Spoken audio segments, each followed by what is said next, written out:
What's good? What's good? What's good? What's going on, Yo, what's fellas? up? We're gonna start this thing all over, man. It's landlord. It's your man Dbanger Thomas, people of the world. Papo. What's going on? Like I was telling people before, we was having a little rough time with things. Just had to get it situated. What this was going to be was basically a recap of the women's movement, the Emmett Till story. We was gonna kind of recap on that, get into the daily events. What happened between us brothers between that time and now. And then we was gonna get into this Willie Lynch letter. Like that was like me and Papa was discussing something earlier. We were saying how powerful, even when you listen to the letter and you depicting it and you even playing it from another side and you see how it was executed even as time went on. Like that was genius. Even though it was like chose for us and we were the ones that kind of like took the bad end of the stick on that. But as far as imagine if a letter like that was really created back in those times for us to build as the people, like for real. That was just my thought into that whole situation. Like even as it's broke down, we still move like that socially as like individual, as a community, as we go on, not knowing it. Even as far as when we retire from a job, when you get retirement benefits, like the age factor on everything is still all driven from this letter that was created to enslave us and keep us enslaved for 300 years, bro. But the thing about it, not for nothing, I in my opinion, like the retirement phase that you mentioned and the Willie Lynch, like they're part of a system. They're part of the same bigger system, but the Willie Lynch to me is part of a separate system because the retirement part that you talked about, everyone deals with that, every working class citizen. But like the Willie Lynch, the whole purpose of the Willie Lynch syndrome was for them to have the slaves for the next 300 years. And our people just happen to be the ones that were being enslaved at that time. So it's like it hasn't affected any other community but ours. Do we want to start off with this or do we want to get into the Proverbs? Do we want to have my man Papo explain if he got back into the woman movement? Because this is just a subject in itself that's just like, that just jumps out there. Like this is something that has to be talked about. Like I'm really ready to get to the letter. I'm ready to start to press play as soon as you say that. But let's get into what this man, what you gonna say it then? Because we can get into it. Would you like to get into it? Like, yeah, so since the man ain't here, we ain't even gonna start with a brief intermission. We're gonna get into this because it's a conversation. Papa will be popping back up by the time we get this actual this piece up. I'm pretty sure we're gonna have brief times, so we're gonna actually pause. So hold up. Let's get to this for a second. I'm sorry. Here you go, right here. Let's get Pop on. I don't know what happened. What happened, brother? It said host having connection issues. Well, that's not us. That means you, because you the host. How am I the host? I'm not hosting the joint. You hosting your stream. I'm not hosting your stream. I invited you to. Come on, let's not do that. Let's not do that. We talk about these powerful black thoughts right now. We ain't gonna do that with hosting. All right, we're gonna start it off like this, Banger. The Willie Lynch Letter and the Making of a Slave by Willie Lynch, narrated by Austin Van Fleet. The Willie Lynch Letter, the Making of a Slave. This speech was delivered by Willie Lynch on the bank of the James River in the colony of Virginia in 1712. Lynch was a British slave owner in the West Indies. He was invited to the colony of Virginia in 1712 to teach his methods to slave owners there. The term lynching is derived from his last name. December 25th, 1712. Gentlemen, I greet you here on the bank of the James River in the year of our Lord 1712. First, I shall thank you, the gentlemen of the colony of Virginia, for bringing me here. I am here to help you solve some of your problems with slaves. Your invitation reached me on my modest plantation in the West Indies, where I have experimented with some of the newest and still the oldest methods for control of slaves. Can you pause it for a Ancient second? Rome would Was good. What I just realized is why all the black people with that last name didn't change their name. Lynch? Yes. But why wouldn't all black American people change their names? Because they all slave names, if that's the case. If that's what y'all worry about, just a person changing your name, would that change? What was that gonna change them? Get their ass lynched? Yeah, like not for nothing, like what I just said about the last names, because yeah. I'm just saying, like, his name ain't Lynch no more. Leave him alone. us if my program is implemented. As our boat sailed south on the James River, named for our illustrious king, whose version of the Bible we cherish, I saw enough to know that your problem is not unique.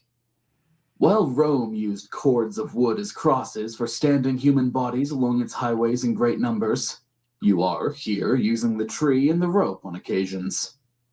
I caught the whiff of a dead slave hanging from a tree a couple of miles back. You are not only losing valuable stock by hangings, you are having uprisings, slaves are running away, your crops are sometimes left in the fields too long for maximum profit, you suffer occasional fires, your animals are killed.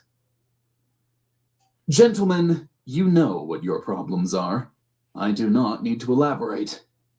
I am not here to enumerate your problems. I'm here to introduce you to a method of solving them. In my bag here, I have a foolproof method for controlling your black slaves. I guarantee every one of you that, if installed correctly, it will control the slaves for at least 300 years. 2012. My method is simple. Any member of your family or your overseer can use. So even Willie Lynch said that these niggas will wake up at least by the year 2012.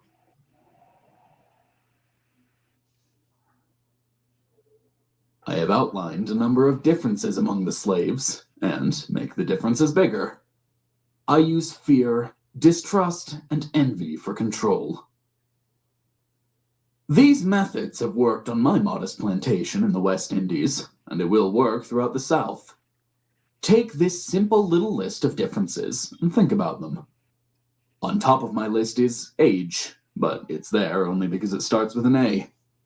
The second is color or shade. There is intelligence, size, sex, size of plantations, and status on plantations, attitude of owners, whether the slaves live in the valley, on a hill, east, west, north, south, have fine hair, coarse hair, or is tall or short. Now that you have a list of differences, I shall give you an outline of action. But before that, I shall assure you that distrust is stronger than trust, and envy stronger than adulation, respect, or admiration. The black slaves, after receiving this indoctrination, shall carry on and will become self-refueling and self-generating for hundreds of years, maybe thousands. Don't forget, you must pitch the old black male versus the young black male, and the young black male against the old black male. You must use the dark-skinned slaves versus the light-skinned slaves, and the light-skinned slaves versus the dark-skinned slaves. You must use the female versus the male, and the male versus the female. You must also have your white servants and overseers distrust all blacks. It is necessary that your slaves trust and depend on us. They must love, respect, and trust only us. Gentlemen, these kits are your keys to control. Use them. Have your wives and children use them. Never miss an opportunity. If used intensely for 1 year, the slaves themselves will remain perpetually distrustful of each other. Thank you, gentlemen.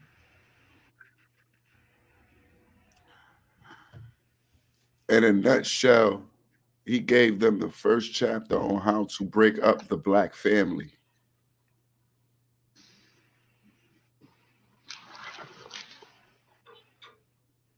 I just paused it because that's just my thought as what I was getting out of his whole structure was basically to defy anything, you have to break up the black family. Now, I'll press play as he get into how he plan on displaying how he's going to do this. Let's make a slave. It was the interest and business of slaveholders to study human nature, and the slave nature in particular, with a view to practical results. I, and many of them, attained astonishing proficiency in this direction. They had to deal not with earth, wood, and stone, but with men, and by every regard they had for their own safety and prosperity, they needed to know the material on which they were to work. Conscious of the injustice and wrong they were every hour perpetuating, and knowing what they themselves would do. Were they the victims of such wrongs? They were constantly looking for the first signs of dreaded retribution. They watched, therefore, with skilled and practiced eyes, and learned to read with great accuracy the state of mind and heart of the slave through his sable face. Unusual sobriety, apparent abstractions, sullenness, and indifference, indeed any mood out of the common, was afforded grounds for suspicion and inquiry. Let us make a slave. What do we need? First of all, we need a black nigger man, a pregnant nigger woman, and her baby nigger boy. Second, we will use the same basic principle that we use in breaking a horse, combined with some more sustaining factors. What we do with horses is that we break them from one form of life to another. That is, we reduce them from their natural state in nature. Whereas nature provides them with the natural capacity to take care of their offspring, we break that natural string of independence from them, and thereby create a dependency status, so that we may be able to get from them useful production for our business and pleasure. Cardinal Principles for making a Negro. For fear that our future generations may not understand the principles of breaking both of the beasts together, the nigger and the horse. We understand that short-range planning economics results in periodic economic chaos, so that, to avoid turmoil in the economy, it requires us to have breadth and depth in long-range comprehensive planning, articulating both skill-sharp perceptions. We lay down the following principles for long-range comprehensive economic planning. Both horse and nigger is no good to the economy in the wild or natural state. Both must be broken and tied together for orderly production.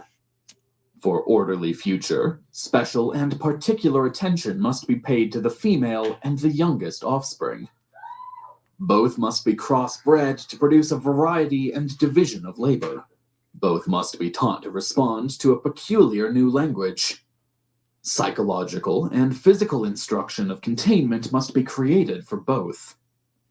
We hold the 6 cardinal principles as truth to be self-evident, based upon following the discourse concerning the economics of breaking and tying the horse and the nigger together, all inclusive of the 6 principles laid down about.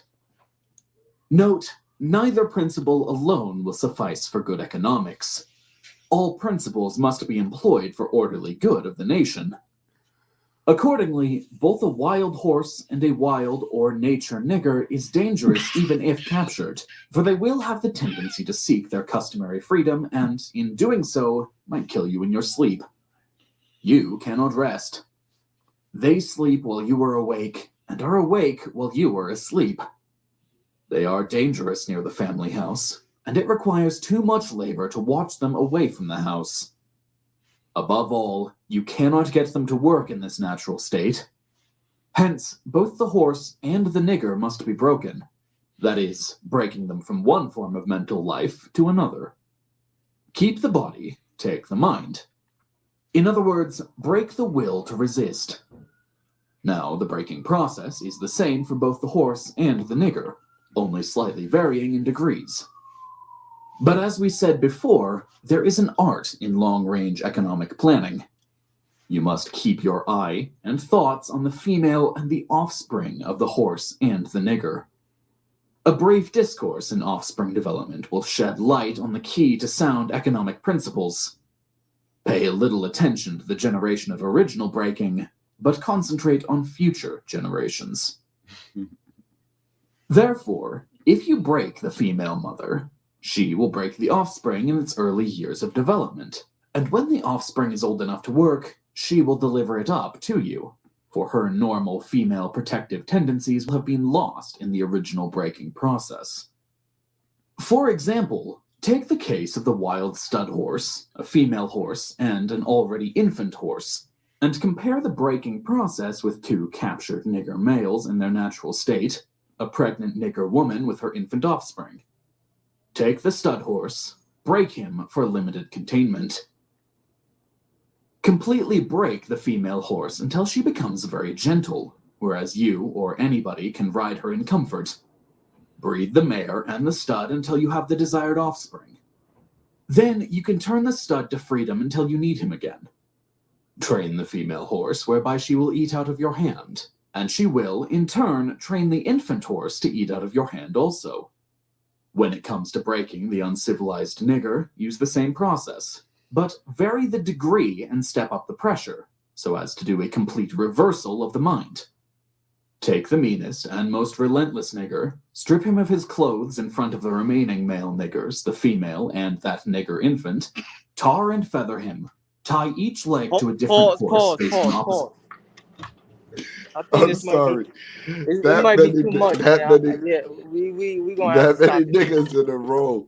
It's just no. Stop. What? No, we're gonna have to stop it there. We're gonna have to take a break. It's worse than Django Unchained, whatever that movie was. Yo, this you say that right, but this man told them 300 years ago, right? Mm-hmm. Fuck up their household, where the woman make her so scared, where she makes the children bear this energy, where they are grown to be punks. Move the fathers. Adam used the niggas.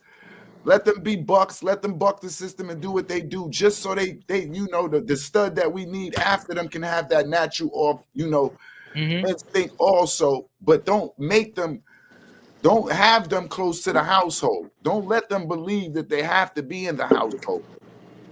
Make the household so timid that this woman brings you her babies, or she'll deliver them to you. She'll make them do whatever you say. Make them be on your side, just so they can survive. Because this is how timid that they will be. And now the times that we live in, and you see how they say prison is breaking up the homes, and this is breaking up this was applied years ago. Bang, I know you got to say something. It's just funny how it is funny to hear so many niggas putting in back to back, but how they say you break a nigga like you break a horse. That's crazy. I was waiting. I was waiting to be able to chime in. I was introduced to the Willie Lynch letter a while ago, and it was before 2012 because I had figured out then. I was like, 300 years, that's 2012. But we 9 years after that. So I'm like, well, damn, what's the problem still? But as far as a spell goes, when you think about a spell being casted, like, that's a lot of powerful energy right there. And that's what I believe that letter was.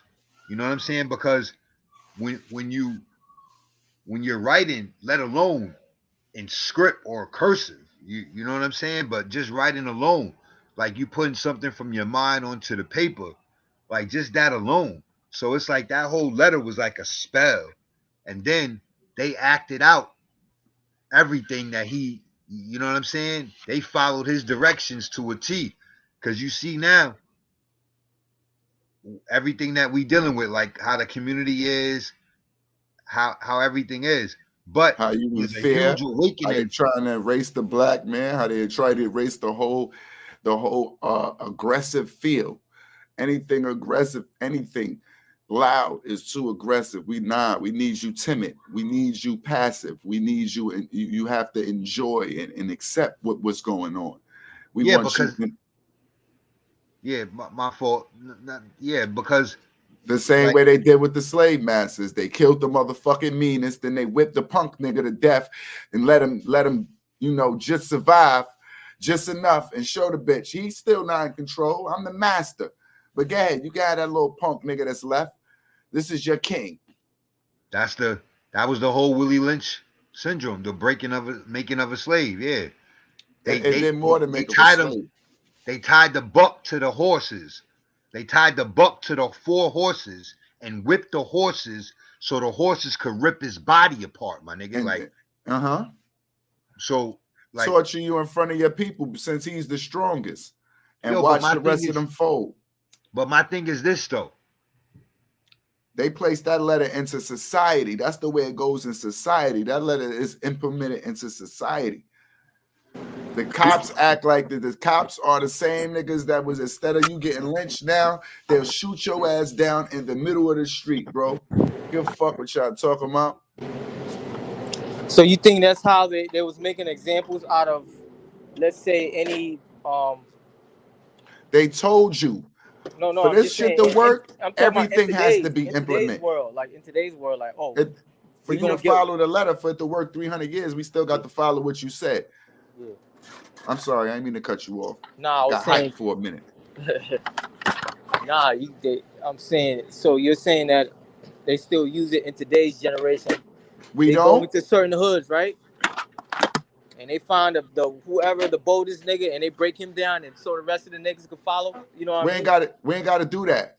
Rap shows us who's the boldest nigga. Who y'all niggas following? Suge Knight? Suge Knight is who y'all call a gangster? Okay. Look at him now. Who's another gangster?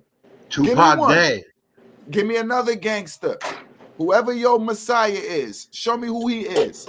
We're going to knock that nigga off, B, in real life. Big. They killed Prodigy. He said... Go ahead, I'm sorry.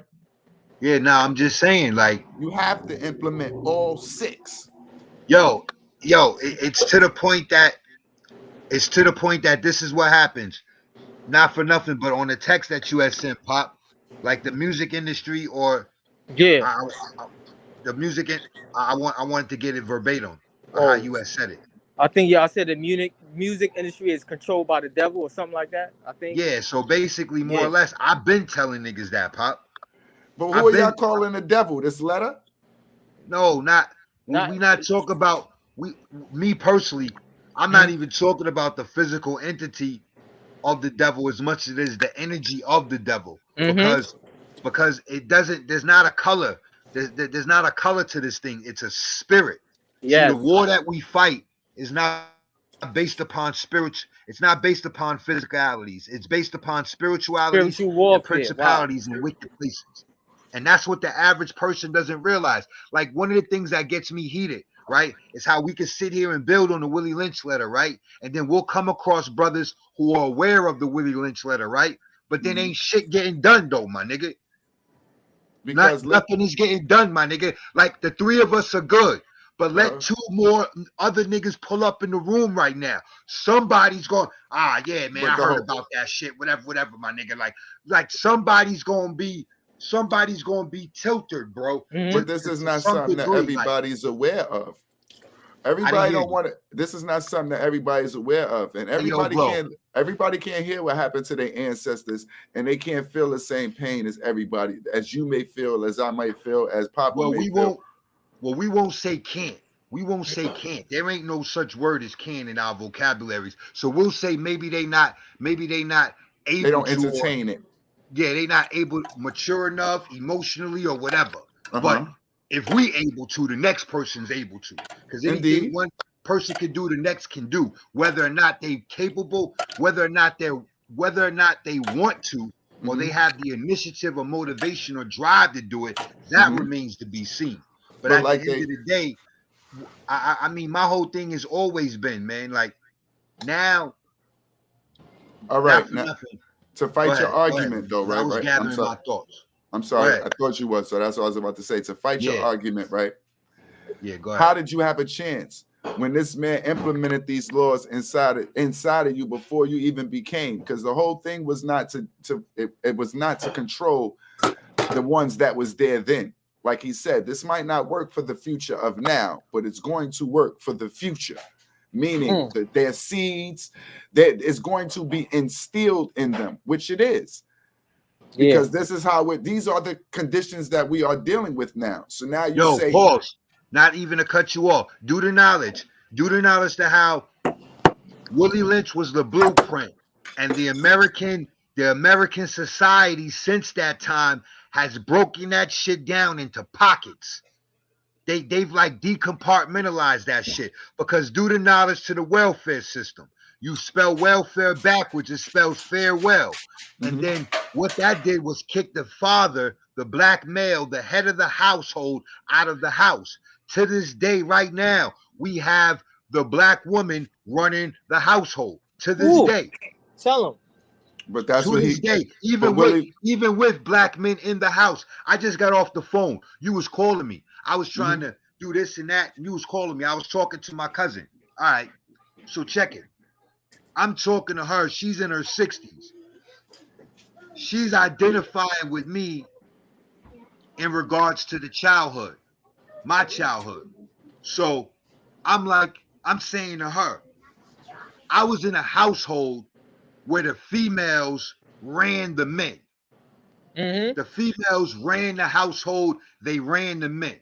Then on top of it, the females, because of the behavior of the men, they talk down on the men. Then on top of it, I'm young, growing up.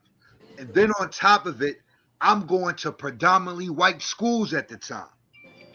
So like I told her, I said, yo, Kitty, I said that basically fucked my whole head up at the end of the day, because I'm leaving the house mad, then I'm going into the school mad.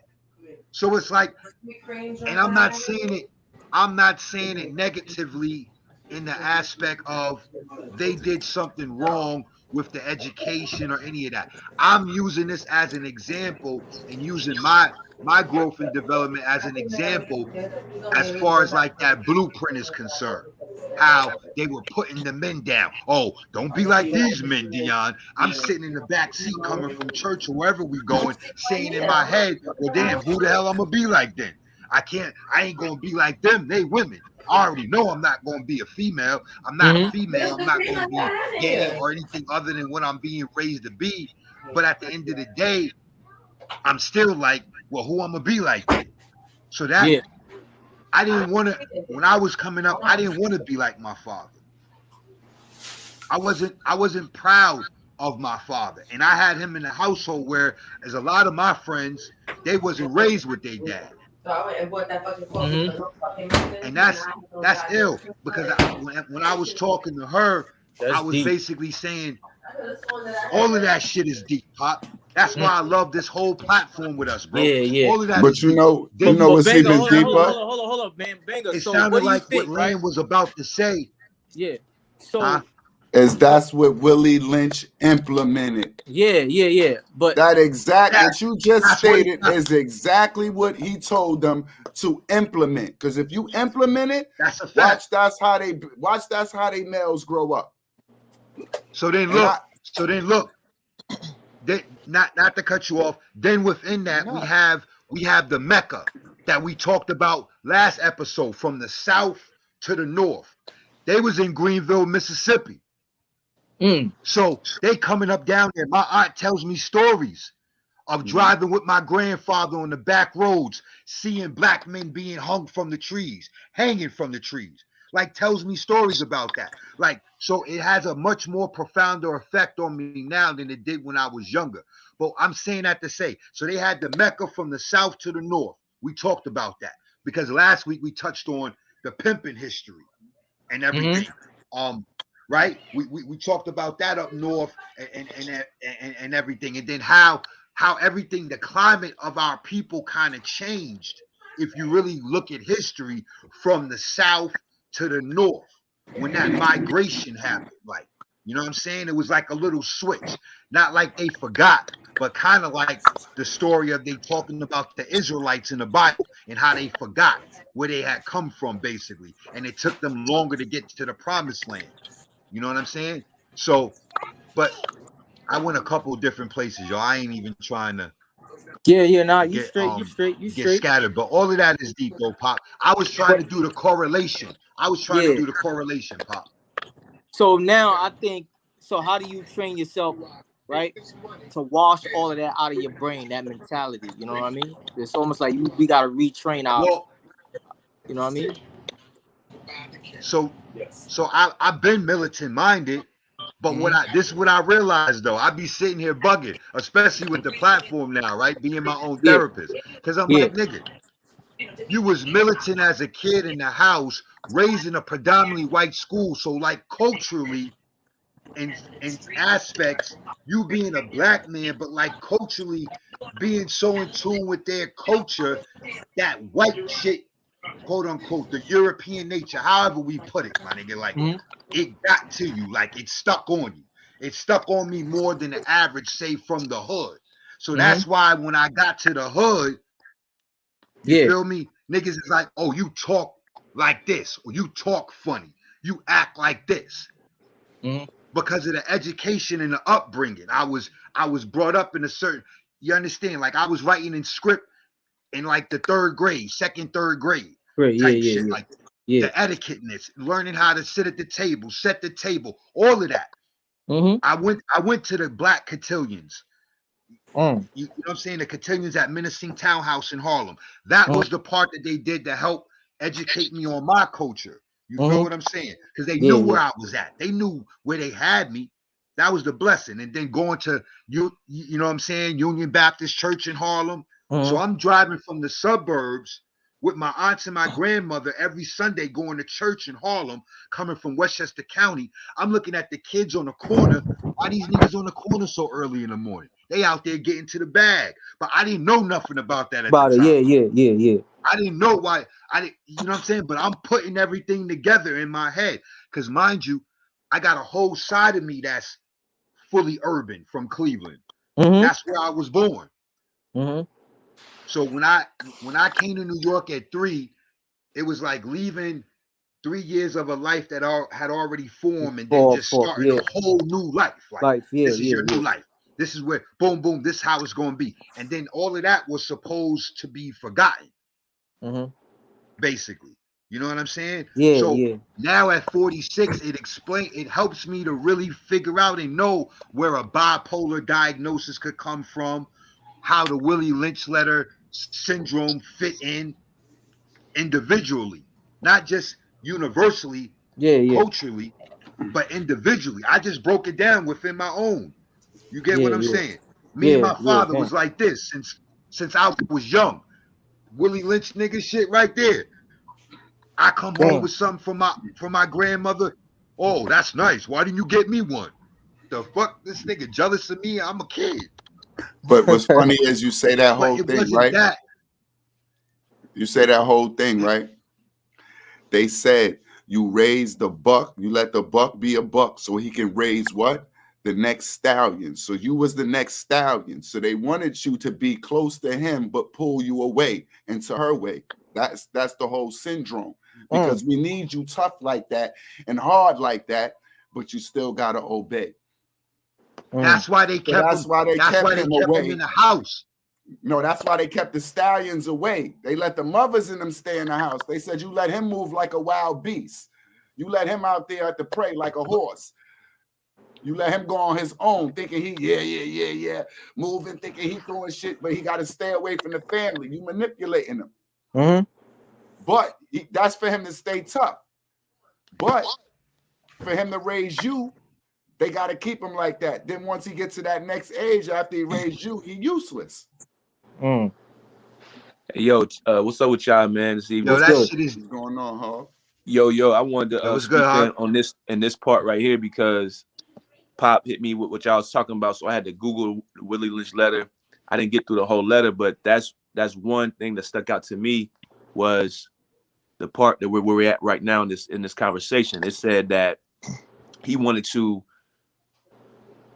divide the old male from the young male, and to keep them, like my man Bang was saying, bumping heads. You know what I'm saying? So I thought about that, how that's in our society now, how one, the young man don't want to hear nothing the old nigga want to say. He don't want to get no kind of training. He don't want to get no kind of ism, no kind of nothing. He think he know it all. And sometimes we have some older men who don't even want to drop jewels to the young cats or share with them because of the Willie Lynch syndrome, because he don't understand the importance of his role as a headship. But You know bigger what I mean? But bigger than this, Hog, on some other shit. What about the whole syndrome because he sees you broken? So it's not in a sense of young don't respect old. Young don't respect old in a position that's not in authority of them. Meaning, like, if you ain't got nothing, they don't respect old. That's how we're taught. Yeah. Right. But that's, I mean, we saying the same things in different sentences. You know what I mean? But that's what I'm saying. I was saying that they don't want, because they think they know it all right now. My mother, she said this. She said her father told her, my grandfather told her a saying where going there can't tell been there how to get there. Feel me? Yeah. So it's like the young still want to tell where everybody where we been. You can't tell me how to get there. I already been there already. You see what I'm saying? Going there can't tell been there how to get there. And that's the mentality of our youth, because they think they know it all already. So they just don't want to hear, like you said, if they don't got the nice jewels, or they don't got the car, this and that, like what you gonna tell me? I'm touching this type of paper. Like, I don't need to know what you got going on. But there's another one, not to use all the cliches, but say, what did the old broom say to the new broom? Say, you sweep well, but I know the corners. Feel me? So it's like even in my age, as young as you are, as vibrant as you are, I still can give you some game that you don't have no clue of, because I've lived the life you've lived. You know what I'm saying? So that's one of the things that stood out to me with that Willie Lynch letter, because they wanted to separate the old male from the young male, and that speaks to, like I said, the training, the mentorship, the modeling behavior that the hitch of the man that should be there. We talked last week about how, Emmett Till and the Proverbs touched base on how the foolish was young, the young mind of the youth.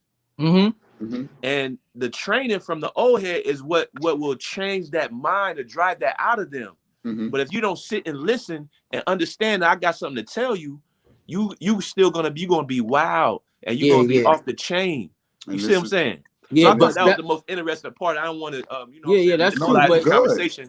But even that was not my fault. But even that Roots, if you look at the Roots, right, the first scene.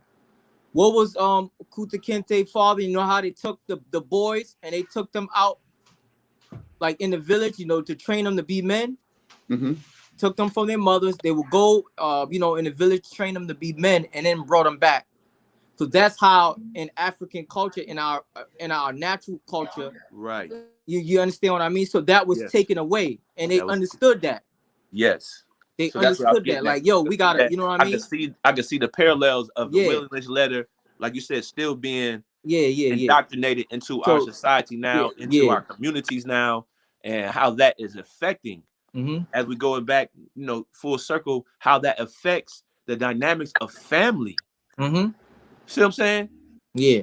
Young cats, man, you know what I'm saying? And it's not their fault, because they're just, Yeah. But back to what you were saying, Lan, how the young cat don't look at the old cat as but all I'm saying is all of that's like into the letter, because they're taught this way. But what I'm saying is that's also, I mean, go to the 180 on the other side. The old heads look at the young cat like, oh, who is this cat? And you know, why, you know, he think he better than he young, and you know what I mean. I used to be strong, and this Not and that. everybody though. Not all of them. But I understand his All right, point. hold up. Meaning the same thing in the letter. You put the young against the old. That's what I mean. Mentality. So I'm not saying it's all. I'm not saying the energy. I'm not saying the energy just coming from the young cats. It's the old cats too. They looking at the young cats like, man, who is this young cat? And I'm saying the energy this not and that. You coming know what I from mean? none of that. It was all embedded in niggas, because this is the same thing that when he wrote the letter, he told them what was going to happen. And it's funny, these are the issues that we going through, and how these are issues. That's what I said. They're really a part of society, even with the police. Knock a nigga off, But I don't have to answer to nobody. Why? Because that's the same way they've been moving for years. You install fear in us. So now they feel like, what? We can't do nothing. We not supposed to do nothing. What can we do? All right, go ahead, Bango. Now, more or less, I was adding on to what you said, Pop, when you was like, not everybody, because as I'm listening and as I'm thinking about when we had the forum, when we had the episode, and we was talking about the females with the baby mothers and all of that, right? There's a class system involved in everything. So even when we talking about the disparaging differences between the older and the younger, right? You go down south, we not dealing with a lot of that. You go to certain parts of the South, you're not dealing with a lot of that, for one. You go to these black families that are deep in the HBCU community. You understand what I'm saying? The historic black colleges and universities and everything. You're not going to see a lot of that. You understand? You're going to have remnants of it. I'm not talking about the Willie Lynch. I'm talking about the old and the young. You get what I'm saying? So I'm saying that in the form of as the class is concerned. The lower, it seems as though the lower we go in class, in the class of society, obviously everything is a lot more difficult. Communication is difficult, more difficult. All of that, you know what I'm saying? The camaraderie, all of that is a lot more difficult. Not that it doesn't exist on a higher class level. It exists, but I think it exists kind of like the racism in the North. It's like an undertone kind of thing. You know what I'm saying? Whereas the racism in the South is in your face. You get what I'm saying? Like when it's a lower class, when you're dealing with a certain class of individuals, it doesn't matter what ethnicity or culture you come from. They got ignorant people in every culture. You get what I'm saying? So it doesn't matter about the culture per se, but the class level. You get like that's I think that's pertinent for a lot of people to realize, a lot of people to pinpoint. You know what I'm saying? There's levels to everything, and it's been sectioned off. So you can't. Like we said last week, we're not using can't. Huh? Like we said last week, that would be back to location. Because remember, then those that dealt with that firsthand, then there'd be the ones that would change that up immediately. Us, that's oblivious to it, and we don't understand what's going on, because sometimes we don't have to deal with those things. We absent-minded to what's going on. We'll be last the ones to pick up. But at the end of the day, though, this is what I'm saying to you, bro. These are just certain things that people are just turning a blind eye to, bro. They just in denial about. It's not about not knowing, bro. It's 2022, bro. Yo, bro, there's no reason why anybody should not know about the Willie Lynch letter right now in 2022 in our demographic age, in our age group and younger, bro. You understand what I'm saying? They teach Black history in our school systems. That's you say nah, bro. Yo, bro. The school we in our 40s, bro. We've been out of school. We in our 40s. And see, this is back to what he's saying. The future is not about our future now. It's about the future's future. So we're discussing issues that we are recognizing now, and that's that actually coming up to us now in our late cases of life, even though we might have seen it. So we're talking about the children. They might not understand this, and they might not know it because it's not something that they actually has been brought to their attention. Unless they did extra studying and extra homework, or went to a school maybe like Papo said he went to, where his first period teacher said, fuck that. I'm teaching these niggas all Black history. Unless it was a situation like that, you're not going to know type of situations like that, because they're going to hide them. When you know better, you do better. Yeah. But you have people but you have the situations where it was being taught at home. Everybody, everything ain't the same across the board. Like what you're saying, I'm agreeing with also though. You get what I'm saying? Everybody's not on the same level, and there has to be some form of level of accountability. It just can't be continuing to say, "Oh, they kept this from us, but we didn't know." My nigga, who you want to take the accountability? This is my question. Who are you asking to take this accountability? All right, well, I'm gonna answer the question like this, Negro. I'm taking accountability first, all right, for all the information that I didn't pass on to brothers before this, and all the information that I didn't focus on and get beforehand. And from this point forward, I'm gonna do my best to make sure that I counteract that. So I'm taking accountability first to answer that question. So that would means you like that us to also take accountability if I need everyone to individually, huh? No, I'm saying, so the answer is you would like everybody else to take their accountability also. So, all right, I understand the movement. I would also take my accountability. I understand. But see how we starting? We starting a bridge from one. Right.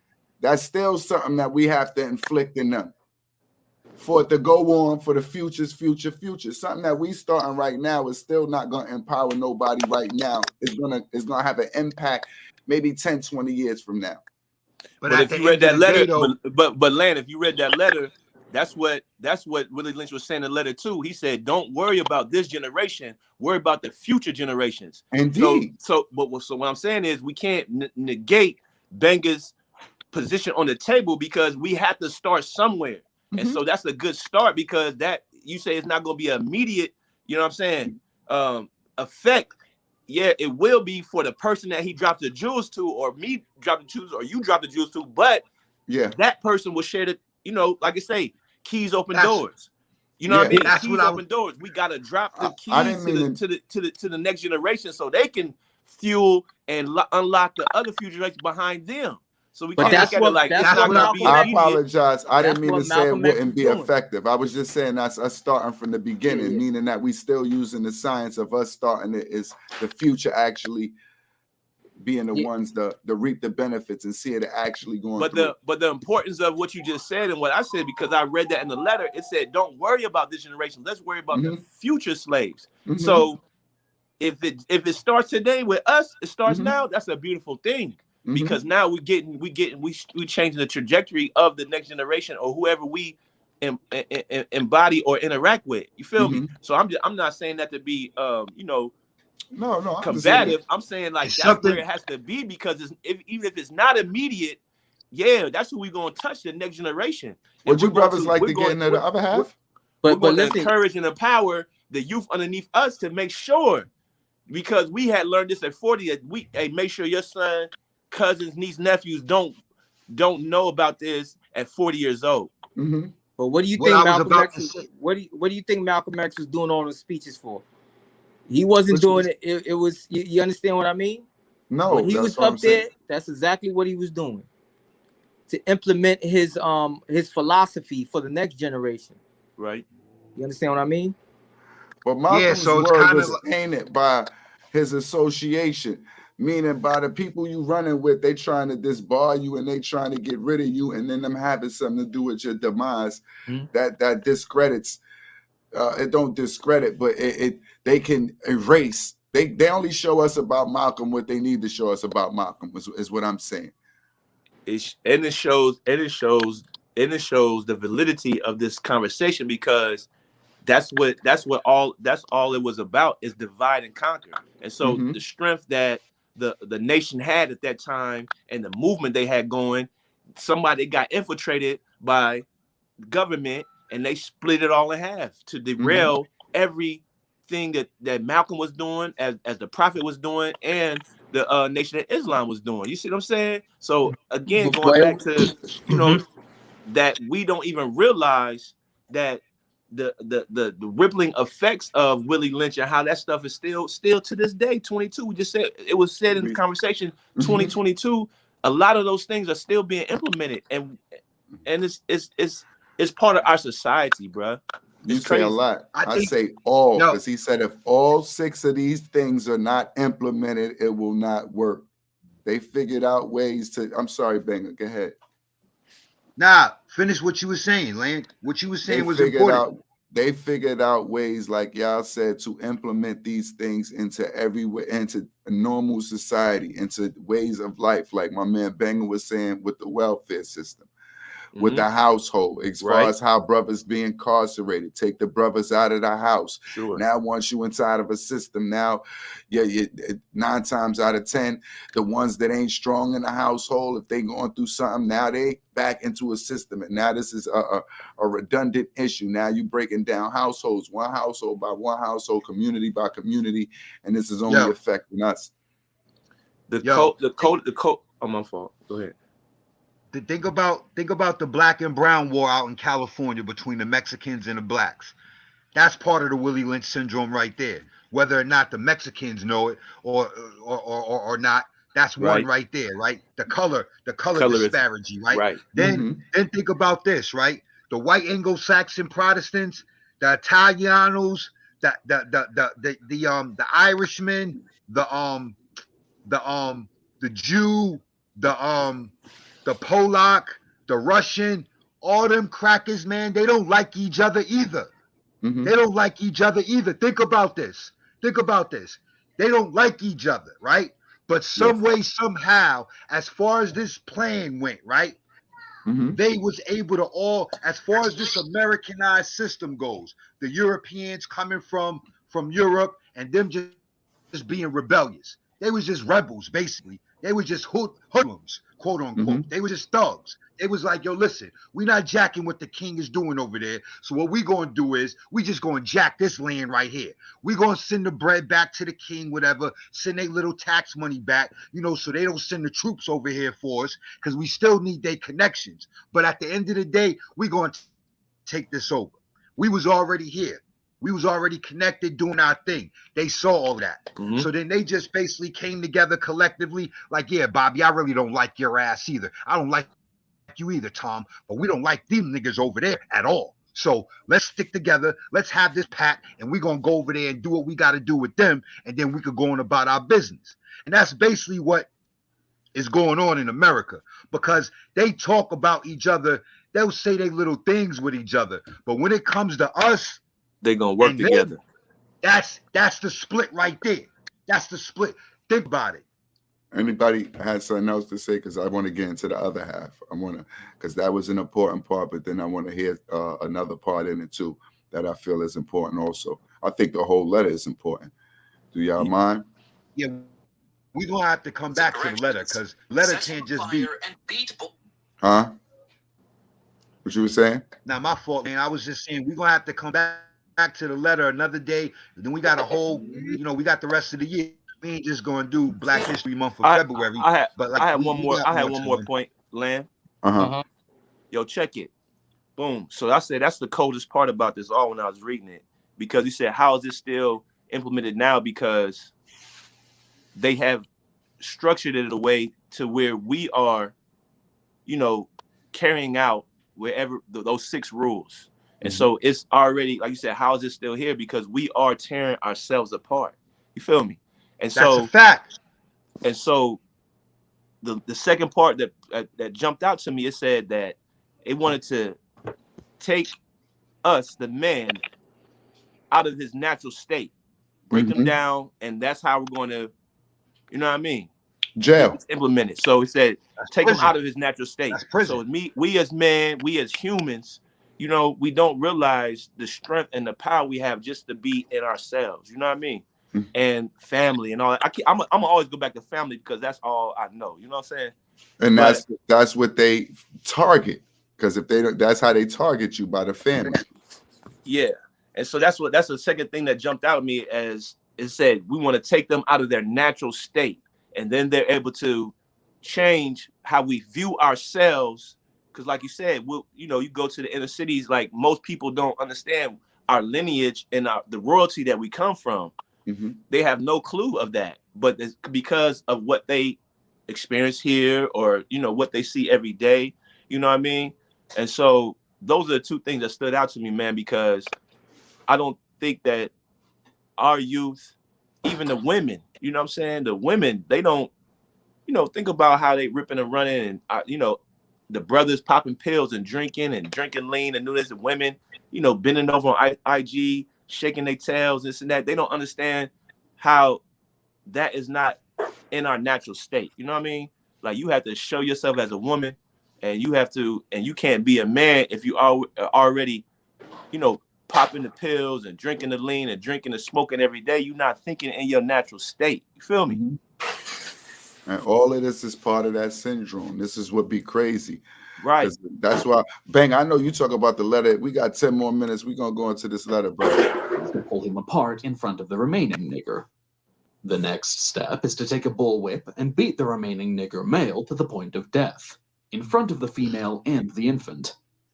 Don't kill him, but put the fear of God in him. He can be useful for future breeding. The breaking process of the African woman. Take the female and run a series of tests on her to see if she will submit to your desires willingly.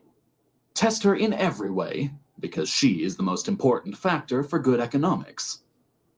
If she shows any sign of resistance in submitting completely to your will, do not hesitate to use the bullwhip on her to extract that last bit of resistance out of her. Take care not to kill her, for in doing so you spoil good economic. When in complete submission, she will train her offsprings in the early years to submit to labor when they become of age. Understanding is the best thing. Therefore, we shall go deeper into this area of the subject matter concerning what we have produced here in this breaking process of the female nigger. We have reversed the relationship. In her natural, uncivilized state, she would have a strong dependency on the uncivilized nigger male, and she would have a limited protective tendency toward her independent male offspring, and would raise male offsprings to be dependent like her. Nature had provided for this type of balance. We reversed nature by burning and pulling a civilized nigger apart and bullwhipping the other to the point of death, all in her presence. By her being left alone, unprotected, with the male image destroyed, the ordeal caused her to move from her psychological dependent state to a frozen, independent state. In this frozen psychological state of independence, she will raise her male and female offspring in reversed roles. For fear of the young male's life, she will psychologically train him to be mentally weak and dependent, but physically strong. Because she has become psychologically independent, she will train her female offsprings to be psychologically independent. What have you got? You've got the nigger woman out front and the nigger man behind and scared. This is the perfect situation of sound sleep and economy. Pause that for a minute. Mm-hmm. Yeah. So, what do you have? You have the nigger male in the back and the nigger female in the front. That's what we live in right now. And we the live in niggas that. scared. We live in that on generational levels. We live in that to the point where, like, the generation behind us has that. They instilled that so much into our women that shit skipped generations. You know Yes. how. You know how we talking about, or we basically waiting for. We waiting for our moment. You know what I'm saying? As men, collectively though. I'm talking collectively, right? The females. Oh, and then I just found out some other shit earlier too, though. But the females, they like that shit like skipped a generation because the young ones, they on it like the older ones are. Like, I don't know if it's because of the absenteeness of the fathers. 9 out of 10, that's what it is. That go back to the welfare shit again. The farewell, the system, and then between that and then prison. You know what I'm saying? Welfare and prison, basically. Like, you know what I'm saying? Either or at the end of the day. But even, yeah, I'm go sorry, ahead, Lynn. My fault. a little deeper, he's telling you how he wants the woman to depend on a master, how he's showing her The system. The system. Nah, Bro. depend Yeah. on herself. Depend on herself. Yes. Yeah, but then And also she depends on the system. Think he's about showing it. you that They depend on the system, bro. Hold on. It's not that you're dependent on a system. The system is all that's going to be there after we break you down and you get rid of this male. So it's basically once you get rid of the male, that's what you're saying as far as how welfare work. I understand. But I'm saying, he's saying, we want you, this is to be your thought of a male. Whoever you thought was tough, she's independent we're and gonna strong. break him, we're gonna rip him to death in front of you. And the one that you thought was second tough, we're gonna beat him to a pulp that he damn near dead, and then we're gonna let him go. To make you depend on yourself. You know, none of these niggas is gonna protect you. I'm the only one master, so you better figure out how to work with me. So now, so she can be eating out his hand. So the same way that she can raise the kids to be this way, and the same way they would raise you in fear, when you don't know what to tell your little kid to go outside. You have to tell them stories when they're young and black, because you don't want them to be in front of the police and act the wrong way, and they get treated crazy. All of this, how it's going to society. I'm sorry. Well, the fear is not only the system, but it's the white man, bro. I can hear that. That's the slavery version, bro. All right. Now, I don't know how many of. Go ahead, Hog. My fault. But the adjective that stuck out to me in that is that they wanted the woman to be independent. You know what I mean? Reliant on herself. Don't worry about the man. Raise the boy to be submissive, and raise the young lady to be strong and independent like her. Which now that's all we hear is, I'm an independent black woman. I don't need no man. I can do this. I can do XYZ. I'm strong. I'm a strong black woman. But bro, but that mentality was the setup. Neither they did want that to happen, but that's for you to fail.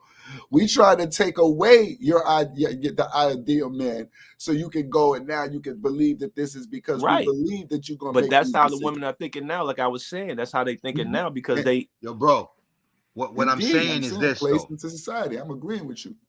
All I'm saying, in my opinion, all I'm saying is that it's the white man, bro. It goes back to the white man, bro. The system is connected to the European, to the white man, bro. Yeah, everybody is above.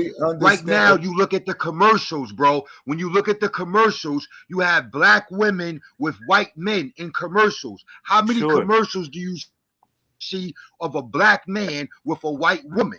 Right. So the system and the white man is one. That's who they depend on. So they're really not independent, bro. If you really think about it, because they're following. That's where the trick.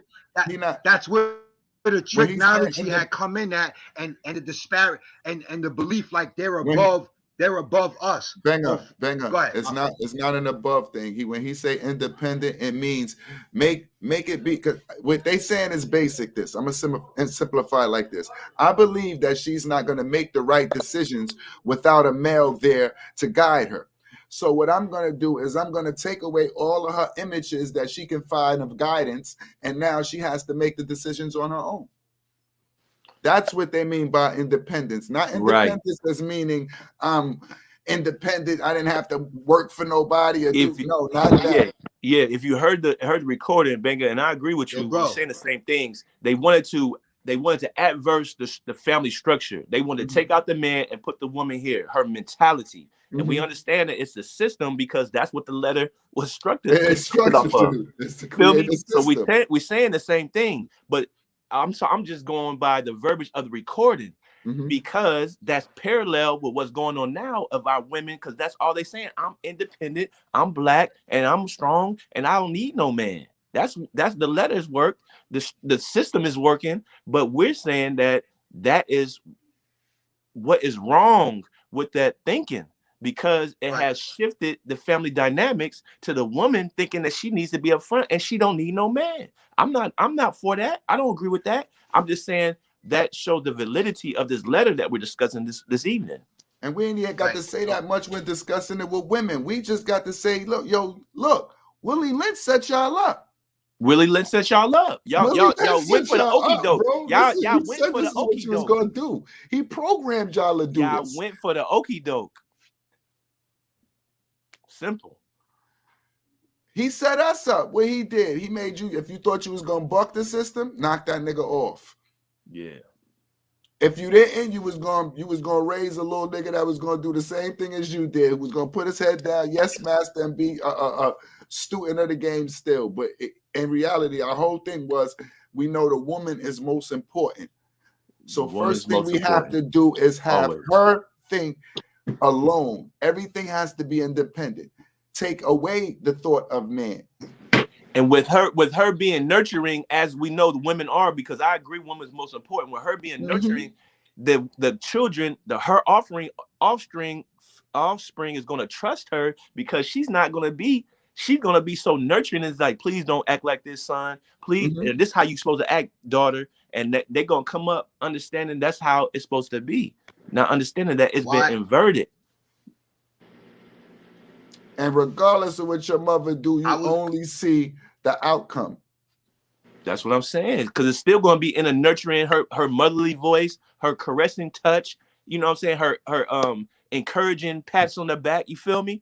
So the mom is always going to be the most important heartbeat of any family, anybody. Everybody know they love their mama. I'm gonna trust anything she tell me. You know what I'm saying?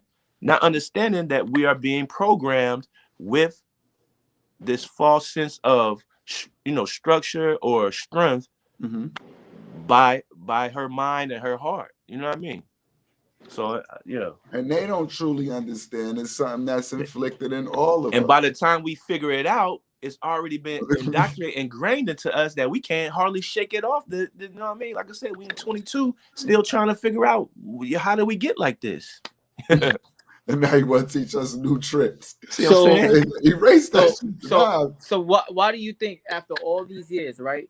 Not one black leader wrote a letter that states how to break away from the Willie Lynch letter? Because when somebody get that high in spiritual mind, either they going, I believe, or they make a deal. It ain't no excuse. But listen, also I'll say this, Pop. Because also up until now we weren't we didn't have the platforms that we have now. Like right now, no one can edit this conversation but Land. You know what I mean? So even if I did structure the letter, it wouldn't be produced enough to get to every community, this and that. You had to do Master P and go to every hood and pop the trunk and pass the letters out yourself to get it to the people. So we didn't have those platforms to counteract any of those letters or indoctrinations or any of those philosophies or theories, because we didn't have the structure to do so. But I also would piggyback on that, say we didn't have that one leader to really construct the letter either. You feel me? But even if we did have one to construct it, they wouldn't have any way. Right now, you could do it with the internet. You could press publish. It's published. It's out. Everybody can read it. But before, no paper, no magazine, no book would publish that, because they don't want us to know that. They don't want unification within the black family. They don't want unification in the black community. So no, I'm not finna publish this for you. Banger, how you feel about the situation, man?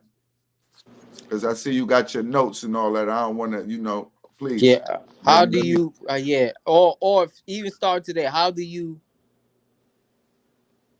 counter? You know what I mean? That letter. Like, what are some of the things? Yeah, we can't hear you, Banger. All right. So basically, the question is, how could that letter be counteracted today? You saying what's my fault? Yeah. I said, why none of our black leaders read it and figure out a way to counter. You understand what I mean? Or is it just so embedded that it really can't be? But how do you teach the black mind not to? Yo, bro. Like that's why I had to sit back and calm myself down, because it's like one of us is one thing, but four of us, all our minds are together, connected right now. So this is what I'm saying, man. Like on pop shit right now. I'm like, it's bullshit, my nigga. The excuses, why hasn't it been done? Hog, we was talking about the platform, right? My nigga, like you said, Master P rode around the country, passing CDs out his trunk, my nigga. Sure. Yo, bro. It's all in here, bro. All right, so look. Can I say thing one I was thing? thinking about. Can I say maybe? Go I'm sorry, I ahead. threw you off. Go ahead. I was just gonna say maybe people wasn't like they really didn't think that letter was so powerful. Niggas didn't care. They think it wasn't powerful. Yeah, Pop. Thank you. You said it, Niggas Pop. You didn't got it care. out. This is what I'm saying. Niggas just don't look. Niggas just don't care, my nigga. Niggas is happy. real. Let's Niggas stop is bullshit, happy nigga. and Don't content care. right now with being niggas, being in that nigga mentality, bro. Yeah. You build up, you pull up, like what you said in the text message, right? The music industry is run by the devil or whatever, right? Yes. My nigga, I have been saying that shit back in the early 2000s when I'm grinding on my music grind. I'm like, yo, y'all niggas didn't see them niggas kissing on the couch. Yo, y'all niggas don't hear about this shit. And you couldn't tell a nigga nothing in the hood. What? Yo, this nigga hating. Yo, this nigga mad. Oh, you just mad because you ain't got shit. All right, so that's one. Yeah. So that's one. That's one, right? It's certain shit that niggas just don't want to see. Like I said, the four of us, we good. Let three more of any kind come up in here. Somebody gonna be on it. Yo, it has to be in pockets. Yeah. I know. We done been so good. I've been running pockets. for the hour. I didn't even think about too many. I'm sorry. Yeah, but Yo, but check it. Go ahead. Banger, I can appreciate your energy and your passion, something like for real. But I was saying, one of the things, Pop, to go back to the beginning, he already put on the table. He said, "I'm gonna take the accountability," and I backed him up on that. Like that's what we need to do. You know what I'm saying? So we saying the same things. We not bumping heads or far away as you think. You know what I'm saying? But I want to say this. When you say niggas just want to be niggas, but I'm saying when you know better, you do better. You understand? So it's not the fact that they just want to be niggas. They never taught nothing other than that. Yeah. You're right. That's but all they know. So from moving forward, bro, right? And we've already said that at 40 years old, like you know what I'm saying. We just talking about easy to Lynch now. identify. Some people don't even know what the Willie Lynch letter is, dog. And I'm not saying that ignorance is not excuse, but I'm saying that's what's really happening. People. They don't know. So we can't. And what's bananas, right? They don't know. What's bananas with that statement? Not for nothing. There's brothers in prison right now that ain't been on the streets in 15, 20 years. And I bet you they know about it. And there's people out here in the world right now that ain't never been in prison a day in their life, and they don't know about it. That's the difference. So then it's all about but listen, information. Banger, but listen, this is what I'm saying. I had a cousin come by. I had a cousin come back 2 years ago from 26 years, dog. 26 years. He sat in the Bing for 26 years. He came home and he started 2 businesses. Now, he's back in the Bing right now. But when I told him, I'm like, cuz I've been out all this time. I ain't did nothing you did. He was driving trucks. He started a trucking business and he started a clothing business. You understand what I'm saying? So it's all about, you still have to take he had a lot of time to think. But that's what I'm saying. The people in the Bing, the people in the Bing was forced to sit down. They wasn't running around, ripping and running, trying to pay bills, take care of families. So they had to they had to read. That's all they had on the time. But Joe, but it's not no excuse. But that's what I agree with you, Banger. I agree with you. 26 years. My fault. Go ahead, homie. I said I agree with him because he came home. He hit the bricks. He hit the bricks running, and I never started a business. And he got 2. I'm like, yo, what's So it's all about intrinsic motivation of that individual man, person, whoever it is. Like, you know what I'm saying? Everybody comes and matures at different rates. Unfortunately, you know what I mean? I'm 42. What I'm saying, I heard you say you was 46, right? But it's people older than you that don't got a clue of what life's about. Right now, and don't give a fuck, right? So, like y'all would say. See what I'm saying? So it's like we have to touch, and it's going to take what you suggested earlier in the conversation. It's going to take us to take individual accountability to share the game with the youth, with anybody who's willing to listen, but not only listen, apply the knowledge. Right. So that's what I'm saying. This is what I was waiting for. So when we say that there's dudes in the Bing that they got time to sit down, they ain't paying no bills or not, right? But they fighting for their life every day, my nigga. They fighting for their life against the racist police, and they fighting against each other. So that's still something that they actively We're not talking against and what nobody. It is that Hold up, bro. We- Just let me finish. I'm just saying we are personally not pointing at nobody. We saying it as Now in you didn't let me finish my thought though, Land. All right, go ahead. I was just trying to finish my thought. When you say that, I get that part, and I understand that. But the ones that did decide to read in there, those are the ones that made a conscious decision to find out why they the way that they were, or why everything was the way that it was. And then there's other individuals in there that decided not to do that. Just like out here, we're doing what we're doing. We're building, being accountable. But then there's other individuals that aren't doing that. All right. So that was the analogy that I was trying. I'm gonna help that analogy with this. All of those That that didn't make learned how sense to or do. something? No, it made sense, but it could just go back to the same system because it's like in reality, they learned how to do it in there when they was sitting down, when they was, regardless of the ones that didn't learn, the ones that didn't learn, basically, they the ones that kept it true because none of them was sitting down when they was outside. So the ones that did sit down, if we killed half of them and half of them sat down and they learned how to do whatever and they got their mind right, the job is done. But it still was the system that had anybody sit down because prior to that, they wasn't sitting down. That's how they got up into the system. Banger, do you know what recidivism is?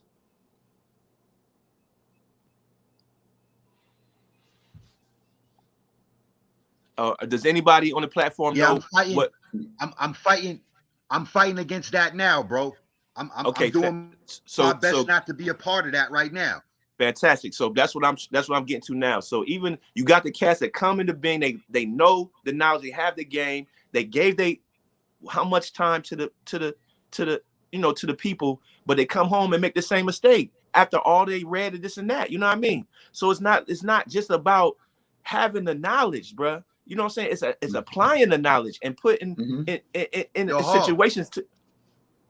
I'm saying you said about cats now sitting down reading and they understand how come they can do this, and somebody who ain't been into being ain't even got there yet. You know what I mean? It's like, yeah, but just because they go ahead.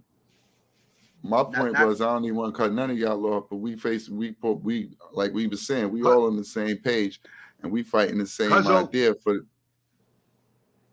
Cuzzo was focused on the business and everything, and he got to it when he came home. The two businesses, right? Right. This is what happens, bro. This is what I believe happens, in my opinion. Yes. Psychologically, bro, our brain takes a picture of where we are at the time. Yes. So when he was in there as an example, he's focusing and building on the businesses and planning.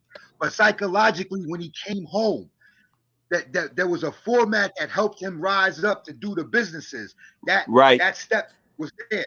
But psychologically, bro, something happens to us, bro, because it's psychological warfare all through this system that we're talking about. The Willie Lynch letter is psychological warfare, bro. This governmental system that we're under is psychological warfare, bro. And that prison system is psychological warfare.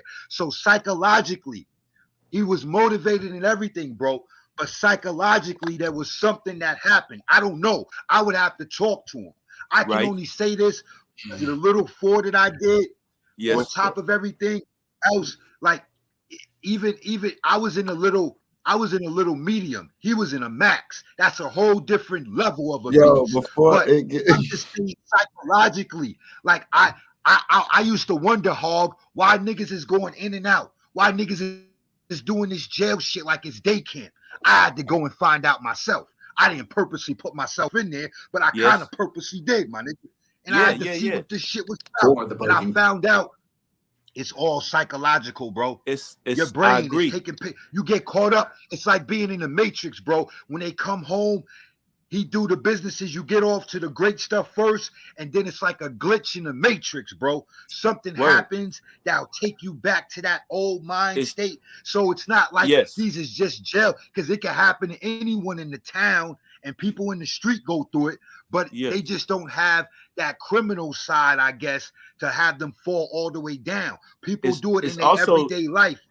It's also spiritual too, because I wrote him a letter. I wrote him a kite. Definitely. You know what I mean? Like, cuz, like, I want you to get your heart right. You know what I'm saying? Like, I want to see you a whole man. And that goes back to that letter when it talks about us not being in our natural state. When we get out of our natural state, even when we get to the bend, they, like you said, you experience it. I've talked to cats. They just try to break you down. They'll do anything to make you know you're nothing. You know what I'm saying? They'll break you down, even if it's not physical. Mentally, they'll you know, stall you out, do this and this and that. They take you out your natural state. So when you come home, there's no programs to rebuild that man. So yeah, he came around trying to hustle and bustle, keep up with everybody, but he still ain't dealt with the fact of what got him in there or everything he had to deal with. You know what I'm saying? And the system never said, they like, I was talking to his mama. She's like, yeah, he had a probation officer, but he should have been talking to somebody that helped him get his mind back right, get his heart back right. Like you said, the psychological part, you got to fix your mind, how you think. You dig what I'm saying? And that's everything that Letter's talking about, because it desensitizes and destructs the man out of his natural state of being a leader, of being a father, of being a husband. You understand? But a man first. Let me Yeah, so think about it. Think about it in the aspect of that with the letter when we talking about the letter. I'm sorry, man. Let me finish it. Let me just finish it real fast. We got a couple more minutes, fellas. Let me just get into the next thing, if y'all don't mind. This, we had to be alertly on guard at all times. Now we can sleep soundly, for out of frozen fear his woman stands guard for us. He cannot get past her early slave molding process.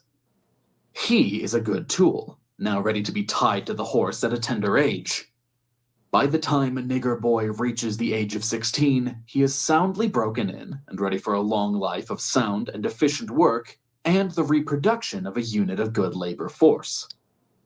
Continually through the breaking of uncivilized savage nigger, by throwing the nigger female savage into a frozen psychological state of independence, by killing of the protective male image, and by creating a submissive, dependent mind of the nigger male slave, we have created an orbiting cycle that turns on its own axis forever, unless a phenomenon occurs that reshifts the position of the male and the female slaves.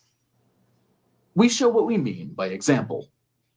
Take the case of two economic slave units and examine them closely.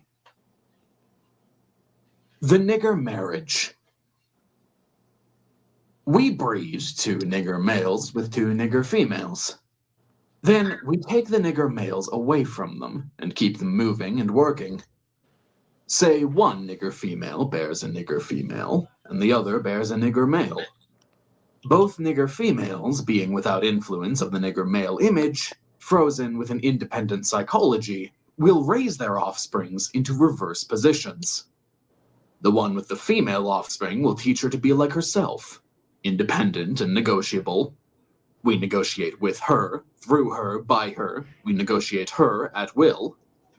The one with the nigger male offspring, she being frozen with a subconscious fear for his life, will raise him to be mentally dependent and weak, but physically strong. In other words, body over mind. Now, in a few years, when these two offspring become fertile for early reproduction, we will mate and breed them and continue the cycle. That is good, sound, and long-range comprehensive planning. Warning: possible interloping negatives. Earlier, we talked about the non-economic good of the horse and the nigger in their wild or natural state. We talked about the principle of breaking and tying them together for orderly production. Furthermore, we talked about paying particular attention to the female savage and her offspring for orderly future planning. Then, more recently, we stated that, by reversing the positions of the male and female savages, we created an orbiting cycle that turns on its own axis forever, unless a phenomenon occurred and reset the positions of the male and female savages. Our experts warned us about the possibility of this phenomenon occurring, for they say that the mind has a strong drive to correct and recorrect itself over a period of time if it can touch some substantial original historical base. And they advised us that the best way to deal with the phenomenon is to shave off the brute's mental history and create a multiplicity of phenomena of illusions, so that each illusion will twirl in its own orbit, something similar to floating balls in a vacuum. This creation of multiplicity of phenomena of illusions entails the principle of crossbreeding the nigger and the horse as we stated above, the purpose of which is to create a diversified division of labor, thereby creating different levels of labor and different values of illusion at each connecting level of labor, the results of which is the severance of the points of original beginnings for each sphere illusion. Since we feel that the subject matter may get more complicated as we proceed in laying down our economic plan concerning the purpose, reason, and effect of crossbreeding horses and nigger, we shall lay down the following definition terms for future generations. Orbiting cycle means a thing turning in a given path. Axis means upon which or around which a body turns. Phenomenon means something beyond ordinary conception and inspires awe and wonder. Multiplicity means a great number. Sphere means a globe. Crossbreeding a horse means taking a horse and breeding it with an ass, and you get a dumb, backwards ass, long-headed mule that is not reproductive nor productive by itself. Crossbreeding niggers means taking so many drops of good white blood and putting them into as many nigger women as possible, varying the drops by the various tone that you want, and then letting them breed with each other until another cycle of color appears as you desire. What this means is this. Put the niggers and the horse in a breeding pot, mix some asses and some good white blood, and what do you get? You get a multiplicity of colors of ass backwards, unusual niggers, running, tied to a backwards ass long-headed mule, the one productive of itself, the other sterile. The one constant, the other dying, we keep the nigger constant, for we may replace the mules for another tool. Both mule and nigger tied to each other, neither knowing where the other came from, and neither productive for itself, nor without each other. Control the language. Crossbreeding completed, for further severance from their original beginning, we must completely annihilate the mother tongue of both the new nigger and the new mule, and institute a new language that involves the new life's work of both. You know, language is a peculiar institution. It leads to the heart of a people. The more a foreigner knows about the language of another country, the more he is able to move through all levels of that society. Therefore, if the foreigner is an enemy of the country, to the extent that he knows the body of the language, to that extent is the country vulnerable to attack or invasion of a foreign culture. For example, if you take a slave, if you teach him all about your language, he will know all your secrets, and he is then no more a slave, for you can't fool him any longer. For example, if you told a slave that he must perform in getting out our crops, and he knows the language well, he would know that our crops didn't mean our crops, and the slavery system would break down, for he would relate on the basis of what our crops really meant. So, you have to be careful in setting up the new language, for the slaves would soon be in your house talking to you man to man, and that is death to our economic system. In addition, the definitions of words or terms are only a minute part of the process. Values are created and transported by communication through the body of the language. A total society has many interconnected value systems. All the values in the society have bridges of language to connect them for orderly working in the society. But for these language bridges, these many value systems would sharply clash and cause internal strife or civil war, the degree of the conflict being determined by the magnitude of the issues or relative opposing strength in whatever form. For example, if you put a slave in a hog pen and train him to live there and incorporate in him to value it as a way of life completely, the biggest problem you would have out of him is that he would worry you about provisions to keep the hog pen clean. Or the same hog pen, and make a slip and incorporate something in his language whereby he comes to value a house more than he does his hog pen, you got a problem. You will soon be in your house. Disclaimer. The views expressed herein belong solely to the author and are not shared by the narrator or the production team of this audiobook.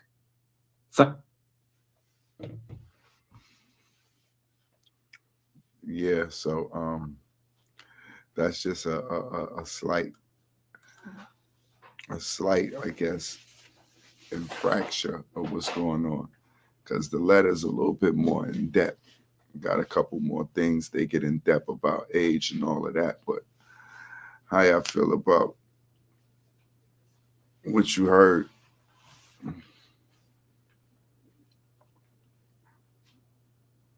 Banger, you still live? Y'all still live? Yeah, I'm here. Uh, Yeah, I'm here. I just had to calm down. That's all. I was trying to stay calm. I was a little hype last session, so I was just letting y'all do what y'all do. no, you cool.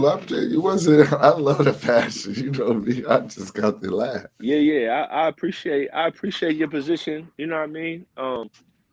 To be honest with you, Land, you know what I'm saying? When I get I'm riled more on the up, tip when I of get riled up like that, my thoughts. My fault. What you said, Hog? I'm more on the tip that what I'm more on the tip what Pop was talking about and piggybacking to what Banger was saying earlier is like we had to take accountability to have more conversations like this with the youth, with people in our communities to challenge each other to raise the bar. You know what I mean? And put things back in I hate to say order, but you know what I'm saying, to reverse because they have shifted everything to put things back in order so we can get back into our proper place. You know what I mean? So that's what I'm about. You know what I mean? And I still work at the university, and I'm talking with young men every day, challenging them to think for themselves and to be better. You know what I mean? And not just react. You know what I'm saying? Like to really think about why they're doing what they're doing, be intentional with their energy, be intentional with their thoughts, be intentional with their conversations. You understand? And that's really what's going to really help shift everything that we've discussed up to this point, as far as the letter and how that's indoctrinated into our communities and our society. But we have to challenge each other to raise the bar and do better. You feel me? So why do you think I was expecting a lot more brothers to be on here when we're talking about something like this, you know what I mean, Bango? With Don't get Bango. yo. Don't get a. This shit's supposed to be like at least 10 niggas on here. Yeah, well, Nah, I'm grateful for the four of us, Pop. Yeah. Like because like I'm saying to you though, bro, like, goes back to this, man. It's it's like levels, man. A circle within a circle. So the inner circle is our family, the outer circle is our community, and the extended circle is the nation. So within our own family, we have to eradicate denial. We have to eradicate mm-hmm. the anger, there's certain things that we have to work on within our individual families and our individual selves to be Mm-hmm. able to bring it outside to our community. Mm. And then Yeah. as our community transforms and builds, then it'll spread through the nation. Like right now, in pockets, all with the police brutality. It's Mm-hmm. not really too much that has to happen now in pockets in certain parts of the country where a riot, a march, or something isn't going to pop off. And it's young people, like people younger than us and our age and in the middle. So that's Yes. all. So that already sparked because everyone is on a collective mind frame as far as like enough of that shit right there.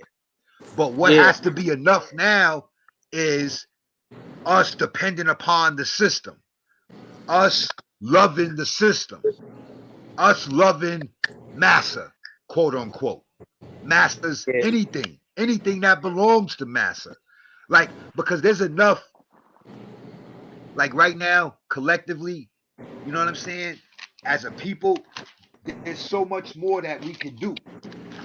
I mean, there's a lot that's getting done, Yes. especially like there's a lot of black owned business popped up since the quote unquote pandemic, a lot of black entrepreneurship and everything. You know what I'm saying? There's a lot of the new Black Panther Party, let alone other black powerful movements. Basically, they're sparking all over the country in pockets that we don't know about. Many Black Wall Streets are being rebuilt in certain areas. So there's a lot going on still. Yeah.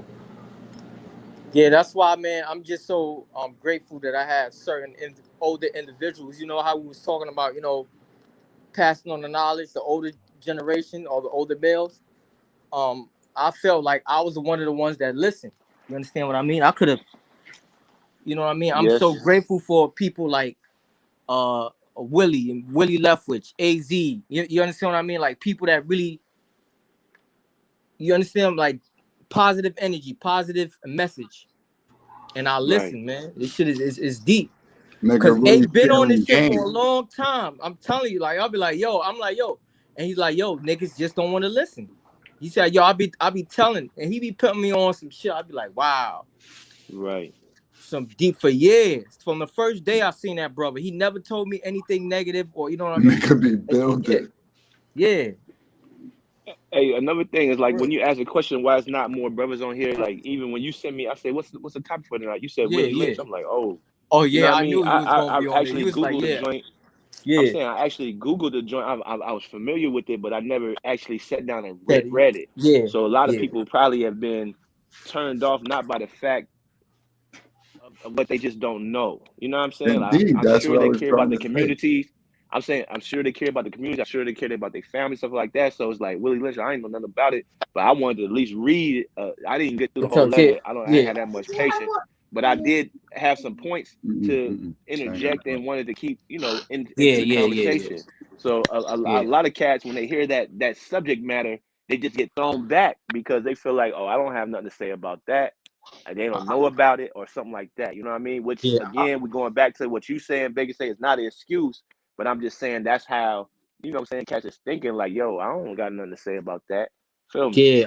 I think we need to do something. Hashtag have you read the Willie Lynch letter? Get a t-shirt. Post it all over.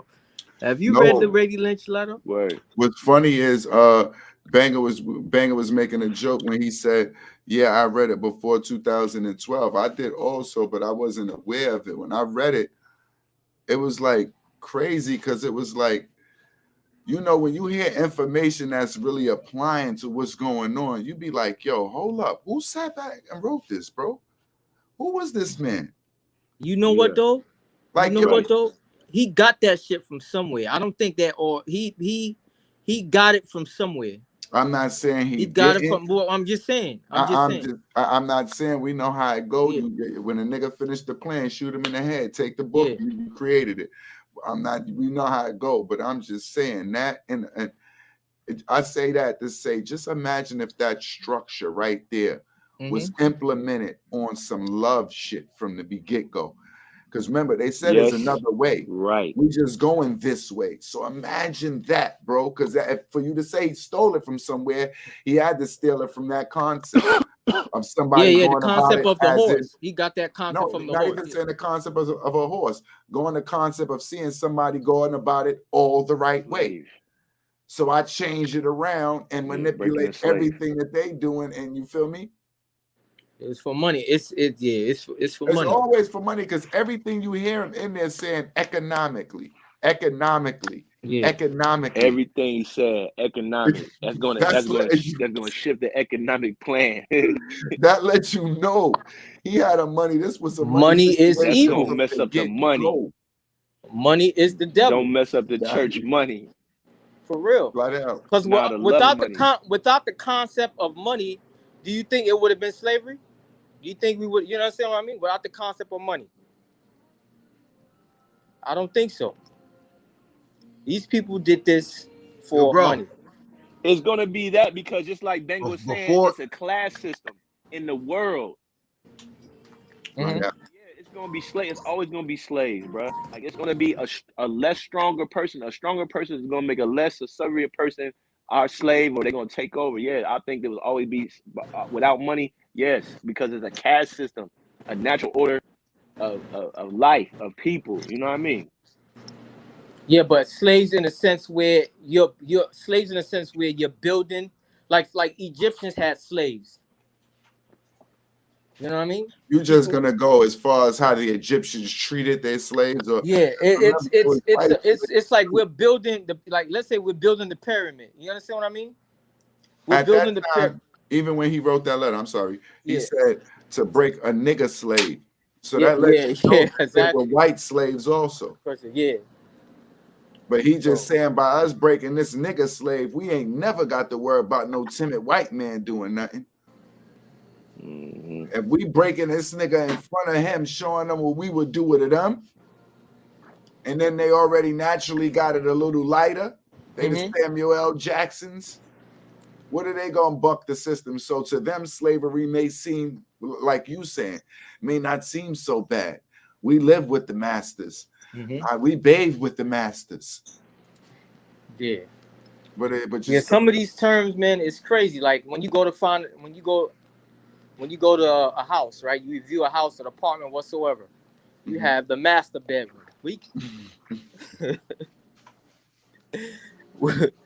All that shit came from back then. Yeah. They got I got the master bedroom. That's my room. That's the master bed. You know what I mean? It's crazy. That's my room. Who's the head? Who's the head of Where household? my nigga Barry B at, man? This some shit Barry B need to call Barry B. Who the head of household? Head of house. Yup. Everything is a defining point. Head of household.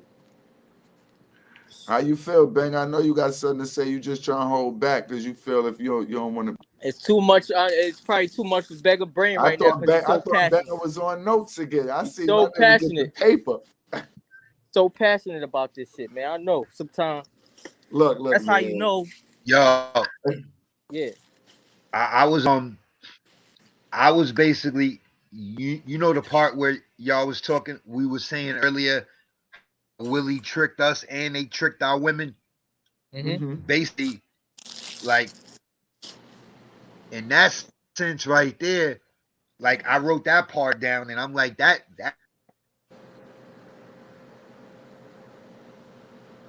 Oh, I didn't cut my nigga off. Yeah, that's what happened because you want to grab that part, you nigga. Freeze him. Yeah. Internet, your whole hood is dead for 2 minutes. We going log out, log back in. Break his internet and you'll break his spirit. That's how they gonna do. That's how you do it, B. Make that man mad. They gonna have that man dialing in everything. That joint's finna come back all the way full circle. You know what I'm saying? Yo, kids probably on the Wi-Fi. My man fucking finna come full circle. juicing You up know all what I the mean? He said was the paraphrase that he actually wrote down. Huh? What was the paraphrase He that he actually wrote down? How Willie Lynch tricked us and he tricked our women. And tricked our women. Yeah. But this is what's crazy because the whole thing is about manipulation. How to manipulate them to work and how to actually do what you want them to do without having to punish each and every one of them. Because by that way, what he said, economically, it's not going. Economic plan's gonna be derailed. Yo, your economic goals will not be reached if you do not listen, man. This is not conducive to economic progress. Yo, he said, we will mate you, we as foul as we will put you in a bin and we will mate you with a horse and a mule. And let them figure out what happened in there. Yo, that's how it is. Wow. We're going to throw it in the pit with a bunch of them. Yo, Banger, we sorry. Yo. We know we lost you at a what happened, man? We know the system. He try to get you. Yeah. So look, yo, it's bananas though, man, because there's so many different ways you could go with this, right? But it's like, nigga hold his tongue. That's to him. Like we know. All right, I was watching Vic's story, right? I was watching Michael Vick's story, and when they got to the part about the dogs, bro, Mm-hmm. and then he had to go do his bed. When he came home and he got a shot to play for Philly. Yo, bro, I was watching the documentary, and then when I saw the people, they had them white people out there, bro, with signs up, like calling him a dog killer, all of this. This is after he came home from his bed. So Right. I was watching that and I was like, damn, yo, that shit is crazy. This man got busted for what he did. He went and served his time and Pay his everything. debt. And they still running them through the mud. Like, but in So your spite of point that, is, I didn't get a we chance should- to finish. the I was waffle, I was taking too gonna be. long. No, yeah, I was gonna be stupid. I said we should walk out into society with slave masters. Let you. So we bucking the slave masters. Yo, son, when I saw that, I was like, damn, son, it's like we can't win for losing, bro. Like, then it's like, Yes. then you think about what Chappelle went through, right? Dave Chappelle, how he was going to work every day, and they was talking about him as he was coming in to work. So it's like the whole thing is meant to break us, bro. The whole thing is meant You, bro. to break us, bro. And it's like, if we could just Because get even that with that Vic message out. stuff, he had to. Even with that Vic stuff, Dbanger, he served his time, but then they took millions from him too. He lost endorsements. He lost bread. His wife and them, they were stressed out. They took his bread too. That was crazy. But look at thank God for God, bro. And look at that black man, bro. Like, look at that man, bro. What that man did. He rose back up all that adversity, bro. Through all of that shit. He went to Philly and he did his thing out there. But now Yo, he in about their Chappelle, system though. Now he in their system. Now he in their system. Look at this nigga on. Now he in their system. They got him. Pop, As long Pop. as you could kneel and Pop. repent, yeah. We was born into their system, Pop. It ain't about us being in their system. We was born into their system, Pop. The thing about it is how we maneuver in their system. Right. How we get back at them through their system. Mm-hmm. It's like how it's like what the fat kid told me one time, right? The fat kid told me one time, as far as like music, we was talking, and he was talking about when I'm spitting, right? He was like, yo, you gotta stand, you gotta talk, you gotta talk to him like you standing over him. Like we was on the roof of my building on 45th Street at the time, and we was looking down on the street. And that's the analogy the fat kid was giving me. Like, this how you gotta talk to him. So it's like the same concept, man. Like, you know what I'm saying? It's a certain way. It's a certain way that we gotta break it down, that we gotta do it down. Like Jay said, if I gave it to you the way that I wanted to give it to you, y'all wouldn't have accepted it. So I had to dumb down my lyrics for y'all. And I kind of figured out what's going on in the industry. They know the industry is evil, and they know the rules that they have to play by. And what they doing is, collectively in these little small pockets, they trying to counteract that shit. That's what Jay been doing the whole time, I believe. That's what Nas been doing. Jay ain't been doing that. He part of them. Yo, bro, I can't really say who's part of who at a certain point. What I can say is that, like the man brought running water to Africa. I know the Europeans then took running water out of Africa. So I don't know too many people that then brought running water to a village anywhere. Like, you get what? So like little things like that, bro.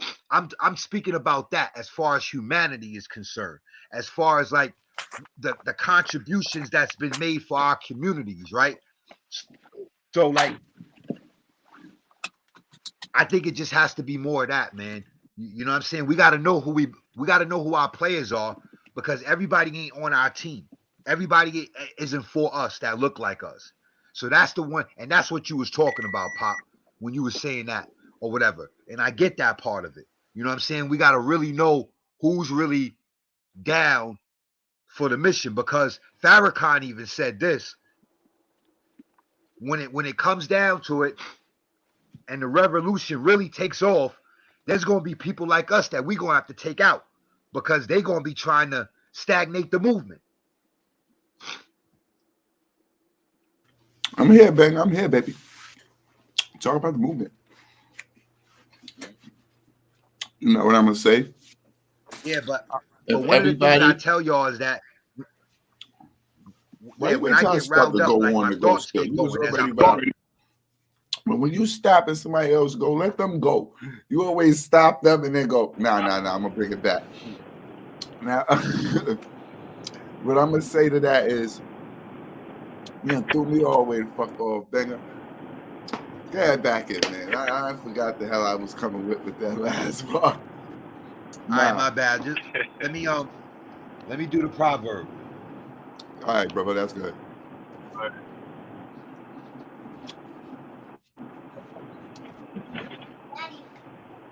Yes, Punk. Proverbs 26. Yeah, today 26. All right, so today's the 26th. This is the 26th chapter of Proverbs. Okay. It's about to be some deep shit. I already know. All right, and I already kind of started picking out little pinpoints, like from the letter, not directly from the letter, but something that we could. All right, so look, chapter 26. As snow in summer and rain in harvest, so honor is not fitting for a fool. Like a flitting sparrow, like a flying swallow, so a curse without cause shall not alight. A whip for the horse, a bridle for the donkey, and a rod for the fool's back.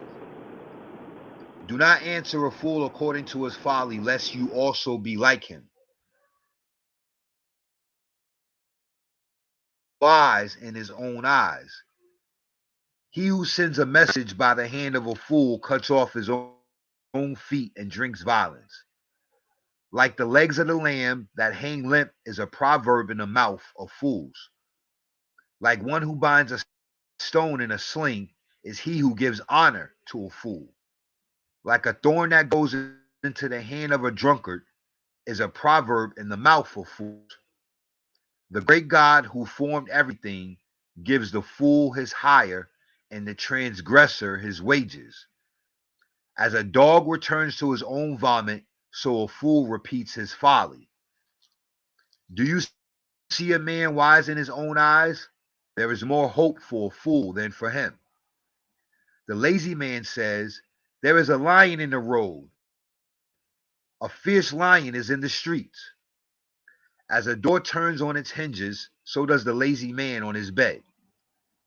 The lazy man buries his hand in the bowl. It wearies him to bring it back to his mouth. The lazy man is wiser in his own eyes than 7 men who can answer simply. He who passes by and meddles in a quarrel not his own is like one who takes a dog by the ears. Like a madman who throws firebrands, arrows, and death is the man who deceives his neighbor and says, I was only joking. Where there is no wood, the fire goes out, and where there is no false bearer, strife ceases. Oh, pardon me. Where there is no wood, the fire goes out, and where there is no talebearer, strife ceases. As charcoal is the burning coals and wood the fire, so is a contentious man to kindle strife. The words of a talebearer are like tasty trifles, and they go down into the inmost body. Fervent lips with a wicked heart are like earthenware covered with silver dross. He who hates disguises it with his lips and lays up deceit within himself. When he speaks kindly, do not believe him, for there are 7 abominations in his heart. Though his hatred is covered by deceit, his wickedness will be revealed before the assembly. Whoever digs a pit will fall into it, and he who rolls a stone will have it rolled back on him. A lying tongue hates those who are crushed by it, and a flattering mouth works ruin. This is a reading unto the Lord. Thanks be to the word of God. Amen. Wow. Peace, peace. Amen. So I think 26, I was trying to find some more, but 26, though his hatred is covered by deceit, his wickedness will be revealed before the assembly. I think that coincides with the greatest trick the devil ever pulled, was convincing man he didn't exist. And then that coincides with like how we're talking about the system now. And basically the man, you know, or the woman. He don't exist. I was just being foolish. Nigga, he gonna go dark. You don't exist.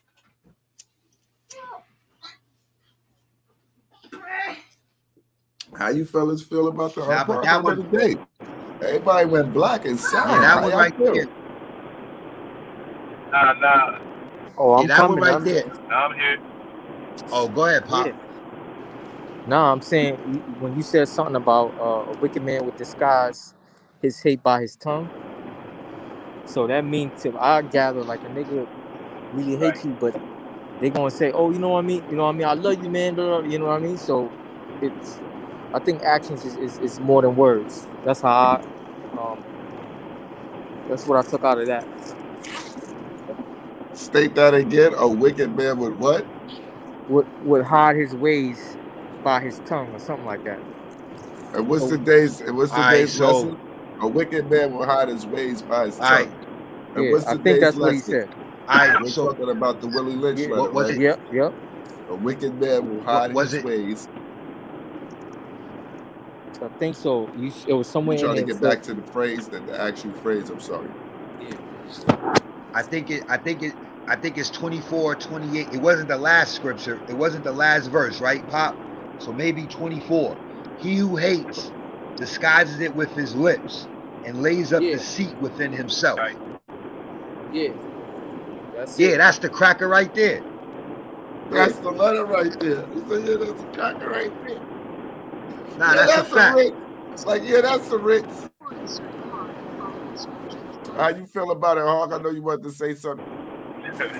Yes. I wanted to stay on for the proverb. I had to, I gotta go over here and pick up my shorties and all that. So I like that. I like that you incorporate that into this platform, the proverbs every rip. So 26. The one that stuck out to me was, as the dog returns to vomit, the man returns to his folly. You know what I mean? So it's like going back to the basically saying, if you don't learn from history, you're doomed to repeat it. You know what I mean? And when we make mistakes, we have to have the strength and courage enough to go, not continue to make the same mistakes, basically. That's just like a dog returning back to his vomit. You feel me? Yeah, that's bananas and that's nasty.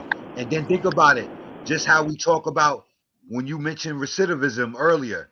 You know what I'm saying? And I think about, I was talking to someone and I was breaking down my little run, basically, like how I had the little skid bids at first, and I was getting a program.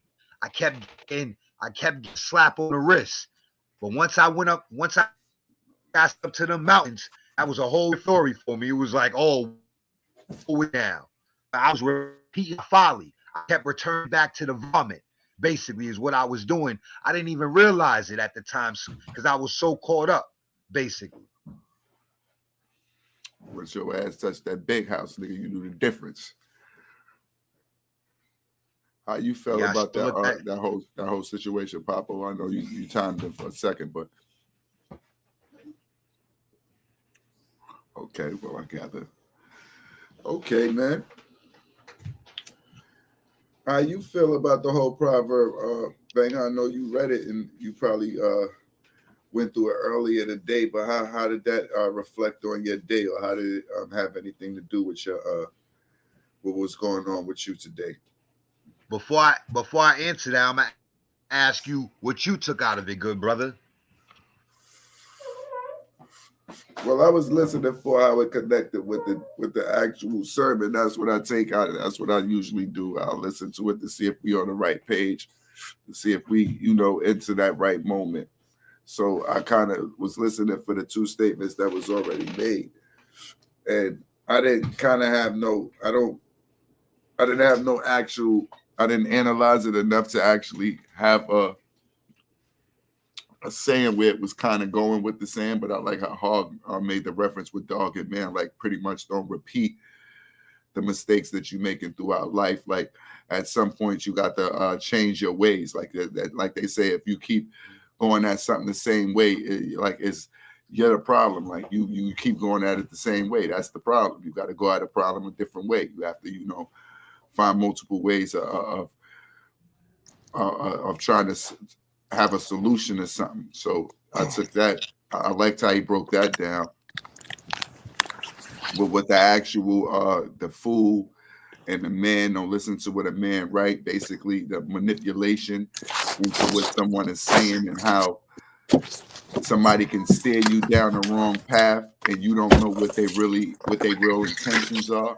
Like I channeled that into today's speech of what was going on. Yeah, and I'm surprised that's in the Bible.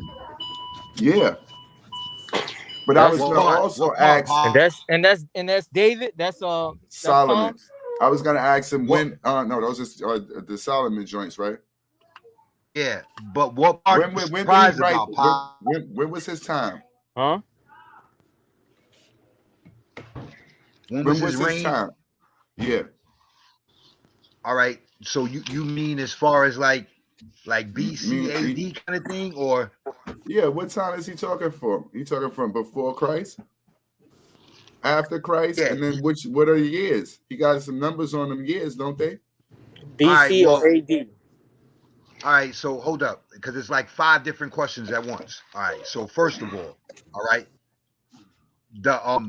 I don't know the specific time frame. Something was before Christ. To answer your question, right? All right, so but as far as the validity of the wisdom is infinite. So like, it doesn't like how we're implementing everything today.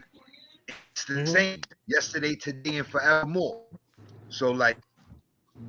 We have to find out the exact time frame of Solomon's reign, though. I got to come back to that one because I don't know. No, it's cool. My whole point was because he made these. Willie Lynch, his whole thing was back in 1700.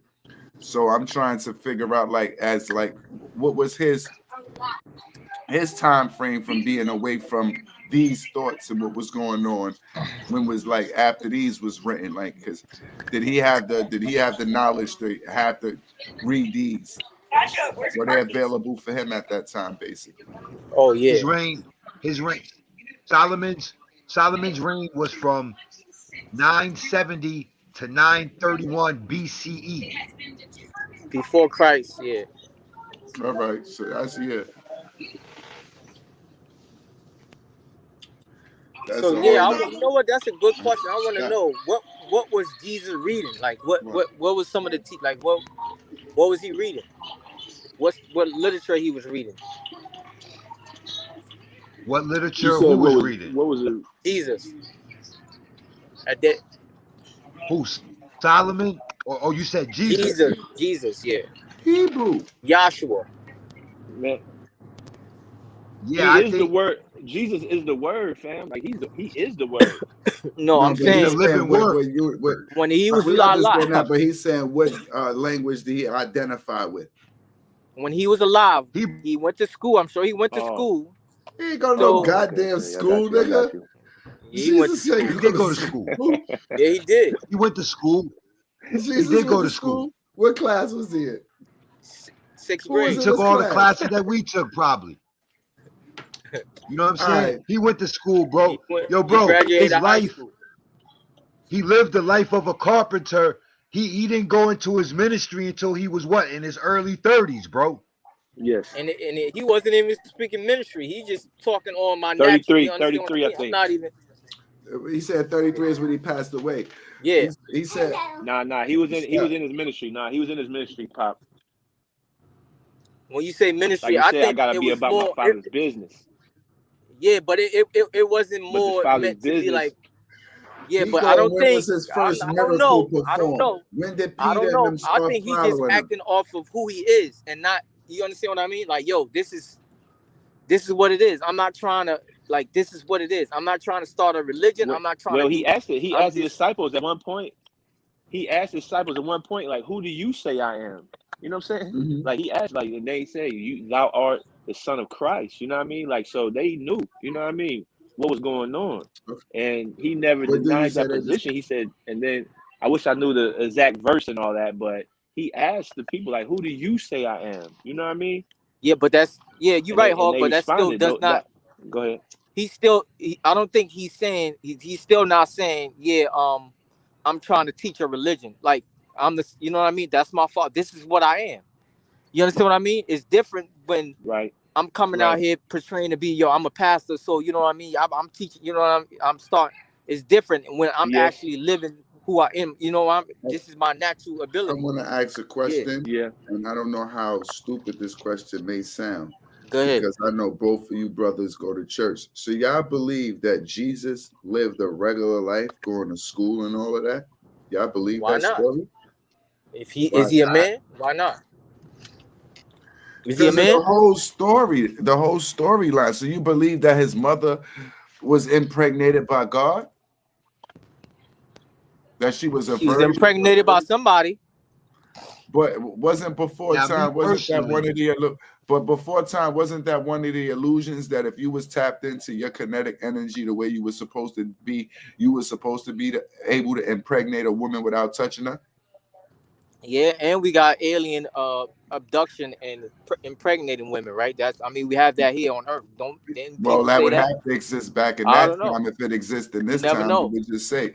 So my question being No, I like, never- do y'all believe that story? Like is like I don't he care. I don't actually care to walked believe. and I went don't care to to believe school and anything. had a job and had brothers? So look, Y'all believe that? Why? so look, Why not? not that me, I'm me asking, personally, like, me is that a personally, story I'm gonna does say it I go? believe. I'm gonna say I believe it. Yeah, I believe that. Yeah, if he's a man, if he a regular human like me, what do you think? What I mean, if that's what they was doing back, if what other people going to school? If other people No, wasn't, then yeah, So of me- course other people was going to school. Yeah, they wasn't going to school in them times. Everybody was hurt. yes, there was. There was literature before Jesus. Bro, There we're was not literature saying that there before wasn't Jesus. literature There before was. Jesus. We just say how long. You know where Jesus is from, fam? You know the land he's from? Do you Where was he understand? from? The Egypt? Jordan, that area, that Middle Eastern area. And Do you what was know where? all of You these? know And all what of were that? all of them over there? What were they? People of color Fam, too, they had right? school. Were They had people? school and Hold up. knowledge Was way there before people? Jesus even was Was thinking there about people? being We're not exist. talking about it didn't exist. We talking about how Yeah. long was it before the humans was able to read? Oh man, Regardless, now black they trying people. to cut me off. Regardless, black people or white, how long has it been since man's been able to, so you putting this before even scriptures and all of this, and you sending these niggas to school with teachers, and that's not how it was done, bro. I don't believe that theory. When we saying school, we're not saying maybe we're not saying school like, oh, you going to first grade. I don't School believe in a that sense, theory. you go How are you somewhere to to teach learn the something. Messiah? Who the fuck was teaching Jesus? What do you bro, mean? You fam? You gotta come into yourself. You yo, just bro, not born with it. You gotta go through life. You gotta He's experience. So God's when you get son, to us, man. He been we into said the this. light. Listen, You think his we said father this. never We said visited this. him? Excuse me, what? So you think Jesus, if you think God is his father, you think his father never visited Jesus? We don't If know. he was able to We visit don't know. Mary he was able to visit Mary to impregnate her, but you don't think he ever visited Jesus. We don't know that. We don't know that. None of us know, but these would be Okay, my then. questions I'm asking to dudes in here that knows the knowledge and the The theories. same. I think that Let's like listen, right? Bam. Land, Listen, right? Hold on, Jesus, Papa, let him land. answer. Go ahead. Let me break this down. The same way other prophets before Jesus. I'm sorry. Like, All right, All right, go ahead, Hawk. Go Now, ahead, go ahead, Hawk. Papa. He doing something that. No, I'm saying, right, the same way you have other people This is like what I was gonna say. Like Jesus actually.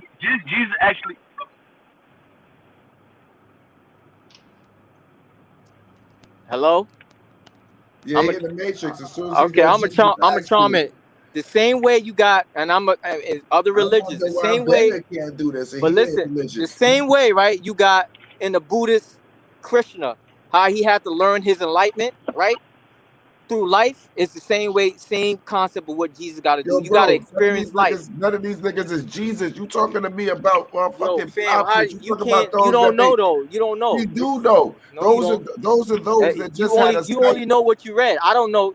I don't So know. we only know what we read. What are we going Yeah. off? Because you gonna tell me I don't know because of what you was. Because I know about I know about living on Earth and All right. humans. So I know which about ones are living we on going? Earth So and we humans. going into living in the earth and humans. I'm Yes. saying as living in the earth and going into humans, we're going into a super being, somebody who is supposed to be God's son, and you believe that he had a We're right to all life. God's children. We all have the same ability. He just tapped. Remember we talked about what we talked about earlier about the we talked about the numbers and certain universe and on different dimensions. He just tapped into something because you understand what I mean? He tapped into something. We all have the same abilities. We just not on that level to tap into what he tapped into. You know, you got to go through some shit. You know what I mean? We all have the same abilities. So that's what I was We going. are That's what I was all getting. God's children. I feel you, and that's Pop your with thoughts. Lane talking about did he not? But I feel you. But all of us Yeah. ain't walking on water. All of us ain't But you was performing asking miracles. The people back then was his son and stupid. stuff like that. The people back then was stupid. Okay, he's just No, I'm his not brain saying was that. on. I'm just saying, and not Yeah. to be technical about it, Hog. Yeah. I'm just saying in reality, meaning that I'm pretty sure he was aware.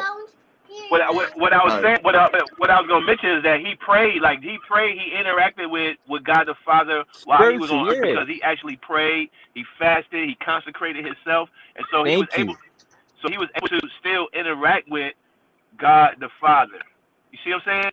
So it wasn't like would God come down and visit him. It is not if it was gonna be, one of them, experiences with sky cracks and stuff like that, but he was able to commune and be in tune with what God wanted him to achieve while he was here on earth, and he was able to establish that through prayer and consecration. Like he fasted to stay in the spirit. Yeah, and it's the same. Constantly. Yeah, Hog. It's the same thing with Krishna. He never meant to make this into a Buddhist or somebody find it. He just a nigga that did the same thing, and he reached his whole goal was reaching his enlightenment. You understand what I mean? His nirvana. That's all. People took that concept and made it into a religion. He never said, "Oh, I want," you know what I mean? "Oh, you a Buddha and you all of this." He just fasted. His whole method was reaching your nirvana. Like, this is how you do it. That's beautiful. That's your theory. I'm pretty sure it's gonna be a lot. It's not no theory. It's what it was. That's it wasn't beautiful. No theory. That's your theory. Yo. I don't believe what it that. is. I don't believe that, and I don't believe in like saying God in concept. But if Jesus was his son, yo, can I say something? Yeah, go ahead. All right, so basically like this, right? All right, so I look at it as Christ is a prophet. His calling was upon his life before his birth, and with him being the son of God, basically when he was a child, like his family knew who he was, like him being a prince, like his dad having been the king, and his father was the king, right? God is the king of all kings. So his father being a king, he's a prince. Everyone knows, that's supposed to know, that he was royalty, but he lived a regular life in the beginning. Now spiritually, he was always connected to the Father. And then there came a time in his life when that calling upon his life he stepped into, like we had this calling. Yes, like, we had this conversation, like and we were talking about your purpose. It's like My Go ahead. fault, Banger. No, I said we talked about this in a previous episode. Finding your purpose in life. He found his purpose in life. So, this is what I'm supposed to do. All right, let's go. We rocking now. That's all. Right. It's So simple. basically, Doesn't I answer see that it question. in that analogy, I see it as he was blessed to have already known his purpose, whereas a lot of us are trying to figure it out and have tried to figure it out. As far as the schooling goes, yeah, I believe that he went to school. It wasn't like modern day school like we have now, like what Pop said. But yeah, he lived a normal life as a child. Even though he was partly hunted until Harold died, because King Harold is the one that had the hit out on him, quote unquote. That's the one that wanted to kill him. You understand? But that energy was out there because everyone had already known about the Messiah coming, about the coming of the Messiah. Mm-hmm. People that were in tune with the Lord, they knew about the coming of the Messiah. So with Christ being born, yeah, it was a regular childhood in the sense of being a child, right? Going to school, working for his parents, helping his mom out. He was taught to be a carpenter. It wasn't that many trades back then. It wasn't too many things you could really do back then. So it wasn't like it was a lot to be absorbed with. You understand? So Yeah. So I believe that part. It wasn't in the traditional sense, no, land like we have now. And we're all God's son. I understand what you're saying because of everything that he grew up to do, everything that he accomplished, and all of that. How could he have been regular at any point of his life in some form or fashion? But I believe, like, I believe that was the whole purpose.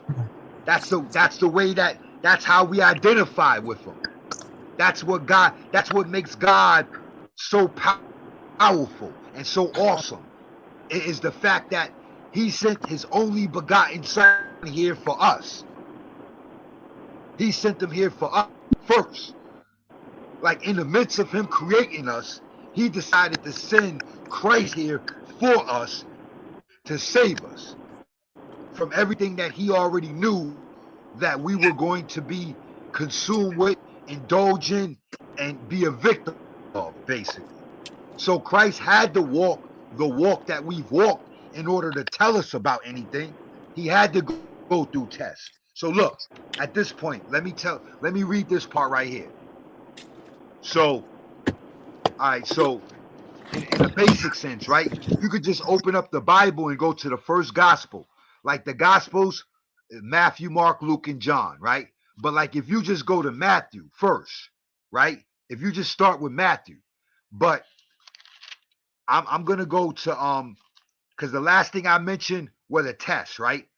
So I'm gonna go from like the ending of chapter 3 of Matthew to like the beginning of chapter 4. And the ending is talking about when Christ was baptized. All right. So I'm starting at verse 13. Then Jesus came from Galilee to John at the Jordan to be baptized by him. And John tried to prevent him, saying, I need to be baptized by you, and are you coming to me? But Jesus answered and said to him, permit it to be so now, for thus it is fitting for us to fulfill all righteousness. Then he allowed him. When he had been baptized, Jesus came up immediately from the water, and behold, the heavens were opened to him. And he saw the Spirit of God descending like a dove and alighting upon him. And suddenly a voice came from heaven saying, this is my beloved Son, in whom I am well pleased. Chapter 4. Then Jesus was led up by the Spirit into the wilderness to be tempted by the devil. And when he had fasted 40 days and 40 nights afterward, he was hungry. Now when the tempter came to him, he said, if you are the Son of God, command that these stones become bread. But he answered and said, it is written. So that goes back to his schooling. Man shall not live by bread alone, but by every word that proceeds from the mouth of God. Then the devil took him up into the holy city set him on the pinnacle of the temple, and said to him, If you are the Son of God, throw yourself down, for it is written, He shall give his angels charge over you, and in their hands they shall bear you up, lest you dash your foot against a stone. That means the devil knew the word. Jesus said to him, It is written again, You shall not tempt the Lord your God. Again, the devil took him up on an exceedingly high mountain and showed him all the kingdoms of the world and their glory. And he said to him, All these things I will give you if you will fall down and worship me. Then Jesus said to him, Away with you, Satan, for it is written, You shall worship the Lord your God, and him only you shall serve. Then the devil left him, and behold, angels came and ministered to him. All right. So just that part right there. Even in the midst of him knowing that he was directly connected to the Father and who he was, when the devil was tempting him, he still knew he was here on earth in this domain, and he was still a man. Not still a man, but in the flesh of a man. So he still had to fulfill his calling. He had to fulfill his purpose. So, Land, say, after everything we just went, everything I said, and where we go now come back to that. I may have been a little long-winded, but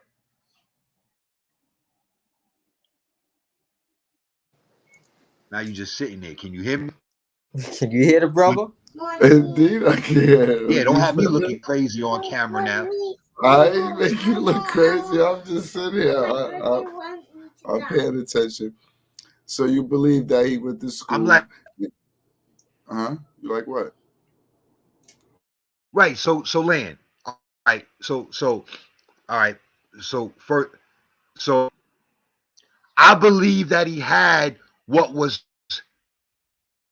could have been perceived and seen as a normal childhood. If school was a part of it back then school was a part of it, Land. I don't think he cut school all the time. You understand? Like, I believe he had to have gone to school to have learned the basics of society, in spite of what God had already put in him when he was born, when he was sent here to earth, basically, like all of us. Like you said, we all start up there with the Lord, and we all know we all have a mission. And then we get here, and somewhere across the line, we forget or lose sight of it. Christ just didn't forget his. Christ stayed in tune with what his was, basically. But I understand you saying his connection is divine. That's why. As far as the specifics, though, I didn't want. I don't have control over what you do, but I didn't want you to get too caught up in what we were saying with school. Like, we talking about like a K through 12 type of system. We don't know what type of system they had back then with schooling, but they had some type of form of it. That's all we were. That's basically what I was saying as far as it went. You know what I'm saying? And yeah, I believe that because that's all part of his story. Him learning carpentry. That's like saying, do we believe Christ was a carpenter? Like, yeah, he was a carpenter. Like, you know what I'm saying? In that region where he came, that's all they did was build. Look at where the pyramids and all that is. That's what they did. They built. So, you know what I mean? He would have been into carpentry.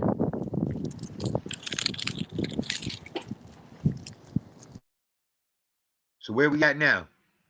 I don't know. That brother left. He didn't leave. You know he did. Ain't no good. Yo, shorty. Shorty. Oh, you want to pop in and pop out? He over there. Look, Land been telling him how to attack the body, like he tell us with the boxing. So little man over there letting them know that he been paying attention. You see, he was popping his body right when the camera came on. Wow. So we know he's been teaching him how to go to the body, how to stay on the body. He got the gloves on and everything. Damn, I lost my fucking bank card. Shit. Yeah, see, look at him. Look.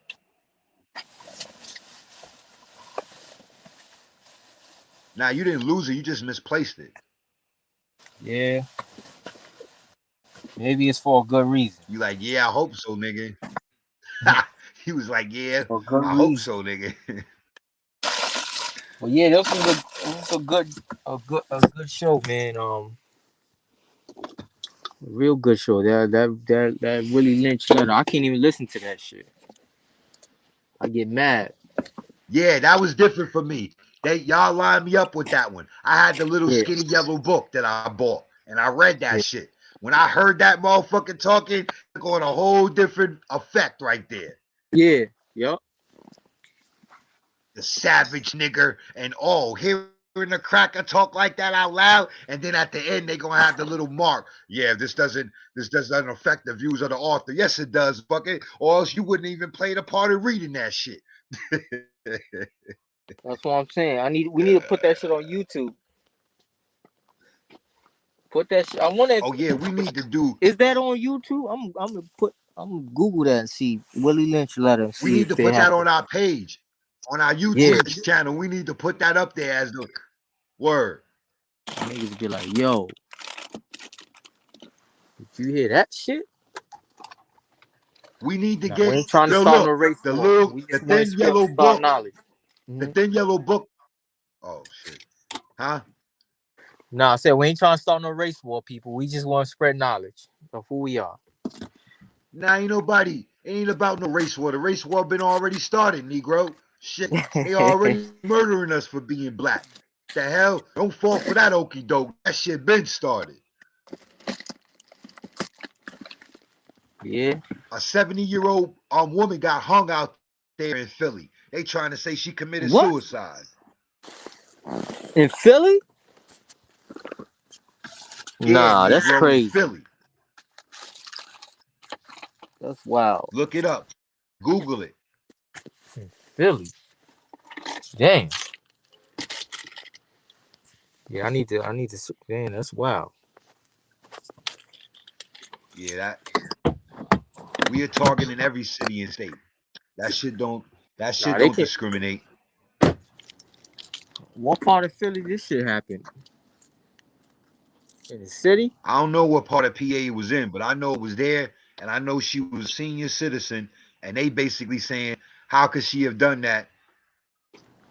Black people don't hang themselves, point blank, period. Damn. Unless one of the family members did something or something, something happened. Somebody tried to send a message. If you do that nowadays. Oh, fuck. That's wild. That's wild.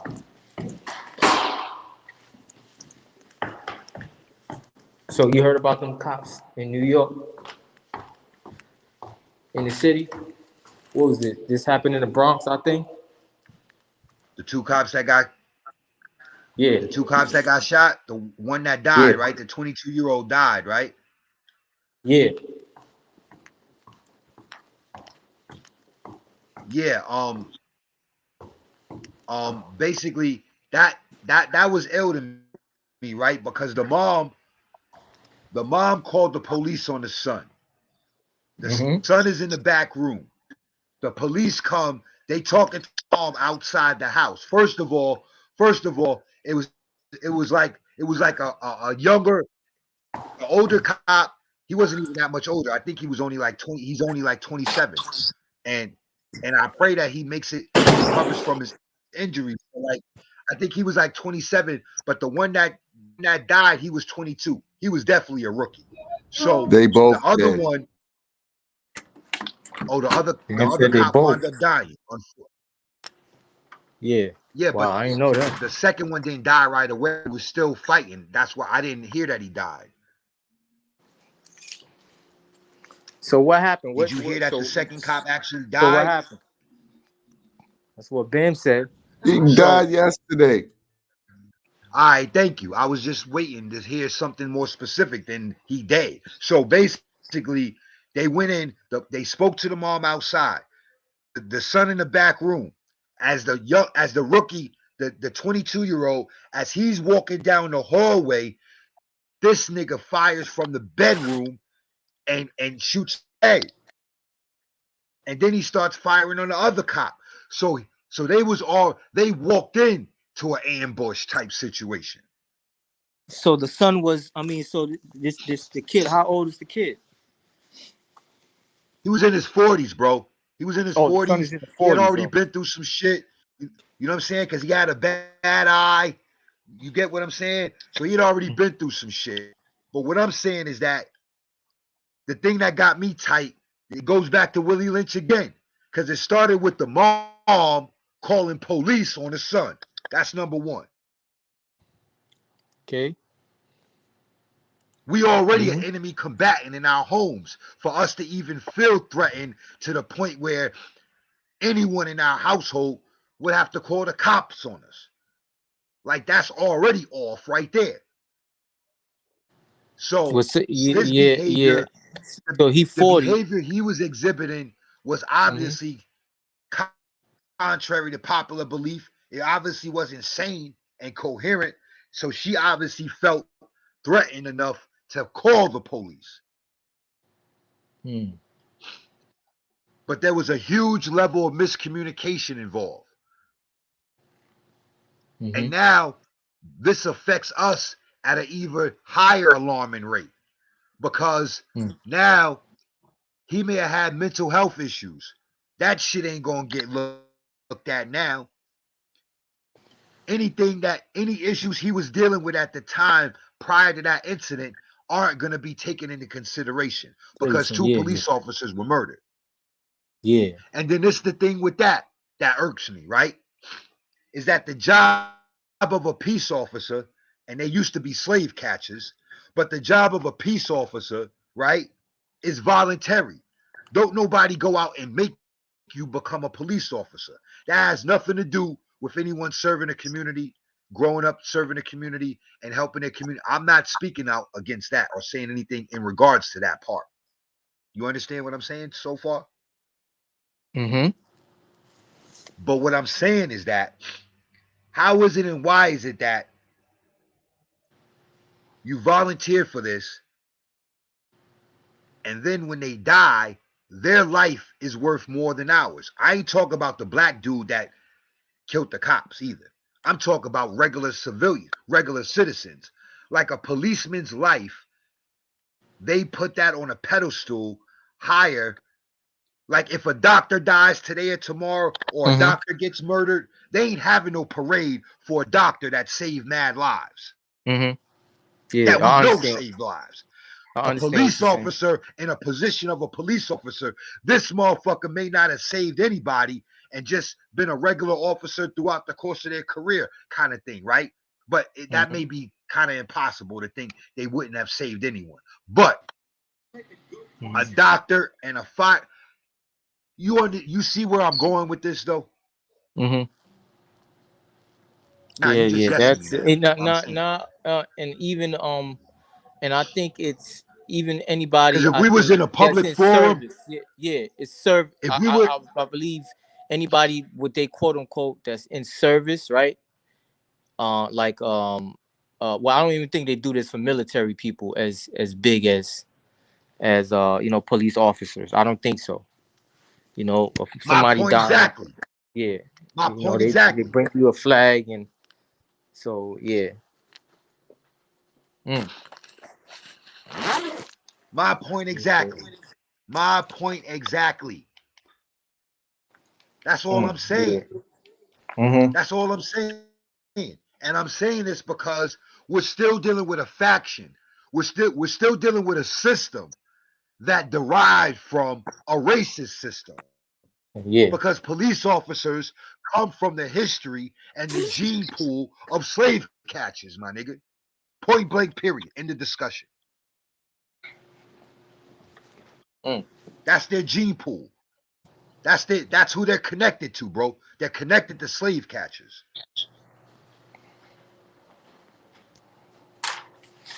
Okay, so let's I'm trying to see how do I, so let's take all of that out and deal with today's society, right?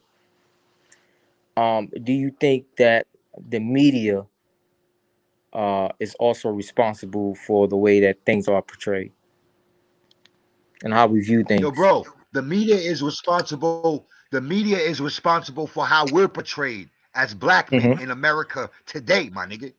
Yeah, that's what I'm saying. So you know they're responsible for everything else. They're responsible for how we're portrayed. We have people that have never may have had a conversation with us a day in their life, but when they see us, they may perceive us as a threat automatically just because of the media, bro. Media, okay. Yeah. Yeah. And the media is controlled by the establishment that Willie Lynch's letter derived from. Yeah, that's the sports industry comes from it. Yeah, the you see that the entertainment power, industry comes from it. Hollywood comes from it. But even the way not only the Willie Lynch letter, even our mind and what we believe in, it comes from, they was able to control us also by the Bible. So you see how important literature is in controlling people. That Book of Eli joint was the craziest movie I ever seen. Yeah, it was ill when you found out that he was protecting the Bible the whole time, right? Yeah, but and I'm just saying, just in general. Yeah, just in general. But you see how the guy, he wanted to use it to control the people. Empty? Huh?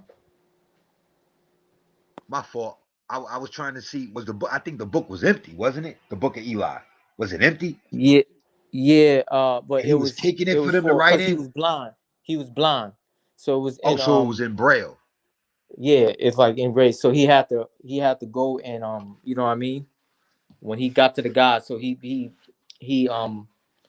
had to tell the guy, you know, exactly, you know, how to rewrite it. So that's how they kept the Bible going, because Eli had to, you know, go through. But the other guy was going to use it to control the people. Yo, because he read. Remember, that guy read the old. He was alive when you know, so he had the chance to read the old Bible. So that's why he knew the importance of the Bible. You understand, man? He was trying to use it to control, but Eli was trying to use it to teach. Like, you understand what I mean? Like, be good. You know what I mean? We're not supposed to. So that was an ill movie. But I'm just saying, like, literature is you understand what I mean? Yeah, that's the power, bro. They knew, yo, bro, anything in writing sticks, bro. A wise woman told me this as a kid, bro. Yeah. That shit is powerful. Yeah, man. That is powerful. Yo, listen. So we probably gonna have to do another recap, man, because we gotta touch back on Willie Lynch and we gotta come back to Emmett Till. So yeah. So we gonna regroup. We're gonna regroup and we're gonna check in between today and Friday with each other and see if we could pull something out the hat. Maybe Friday early or something before Saturday's joint. Okay. But Friday, if not, Friday, I got an event at I think it started at 3. I should be done by 6, 7. All right, so be back in my hotel. Yeah, we'll connect at some point or whatever, but we'll figure it out because we don't know what Land has to do. But we'll figure it out because today was great, bro. But like you said, we'd like to be able to have some more brothers and sisters on here. We gotta get us some more sisters on here to be able to interact. You know what I'm saying? So that way we can broaden this because everyone's taking it back to wherever they're coming from. Yeah. Yep. Yo, so look, people of the world, this your man Dbanger Thomas. Pop, and we out. Landlord. Yeah, Bam, Land bam, he out. Land will definitely He get out. I back think with yeah, us. he out. We Yeah, and closing out. this is Be Your Own Therapist. And we definitely gonna check back in with you. Definitely on Saturday. Our next Yeah. episode is Saturday at 6:30. But we're basically gonna see if we could pull up a recap in between now and then. But we'll definitely keep you posted. So until then, we out, right, Pop? Yeah. Peace. All right, peace.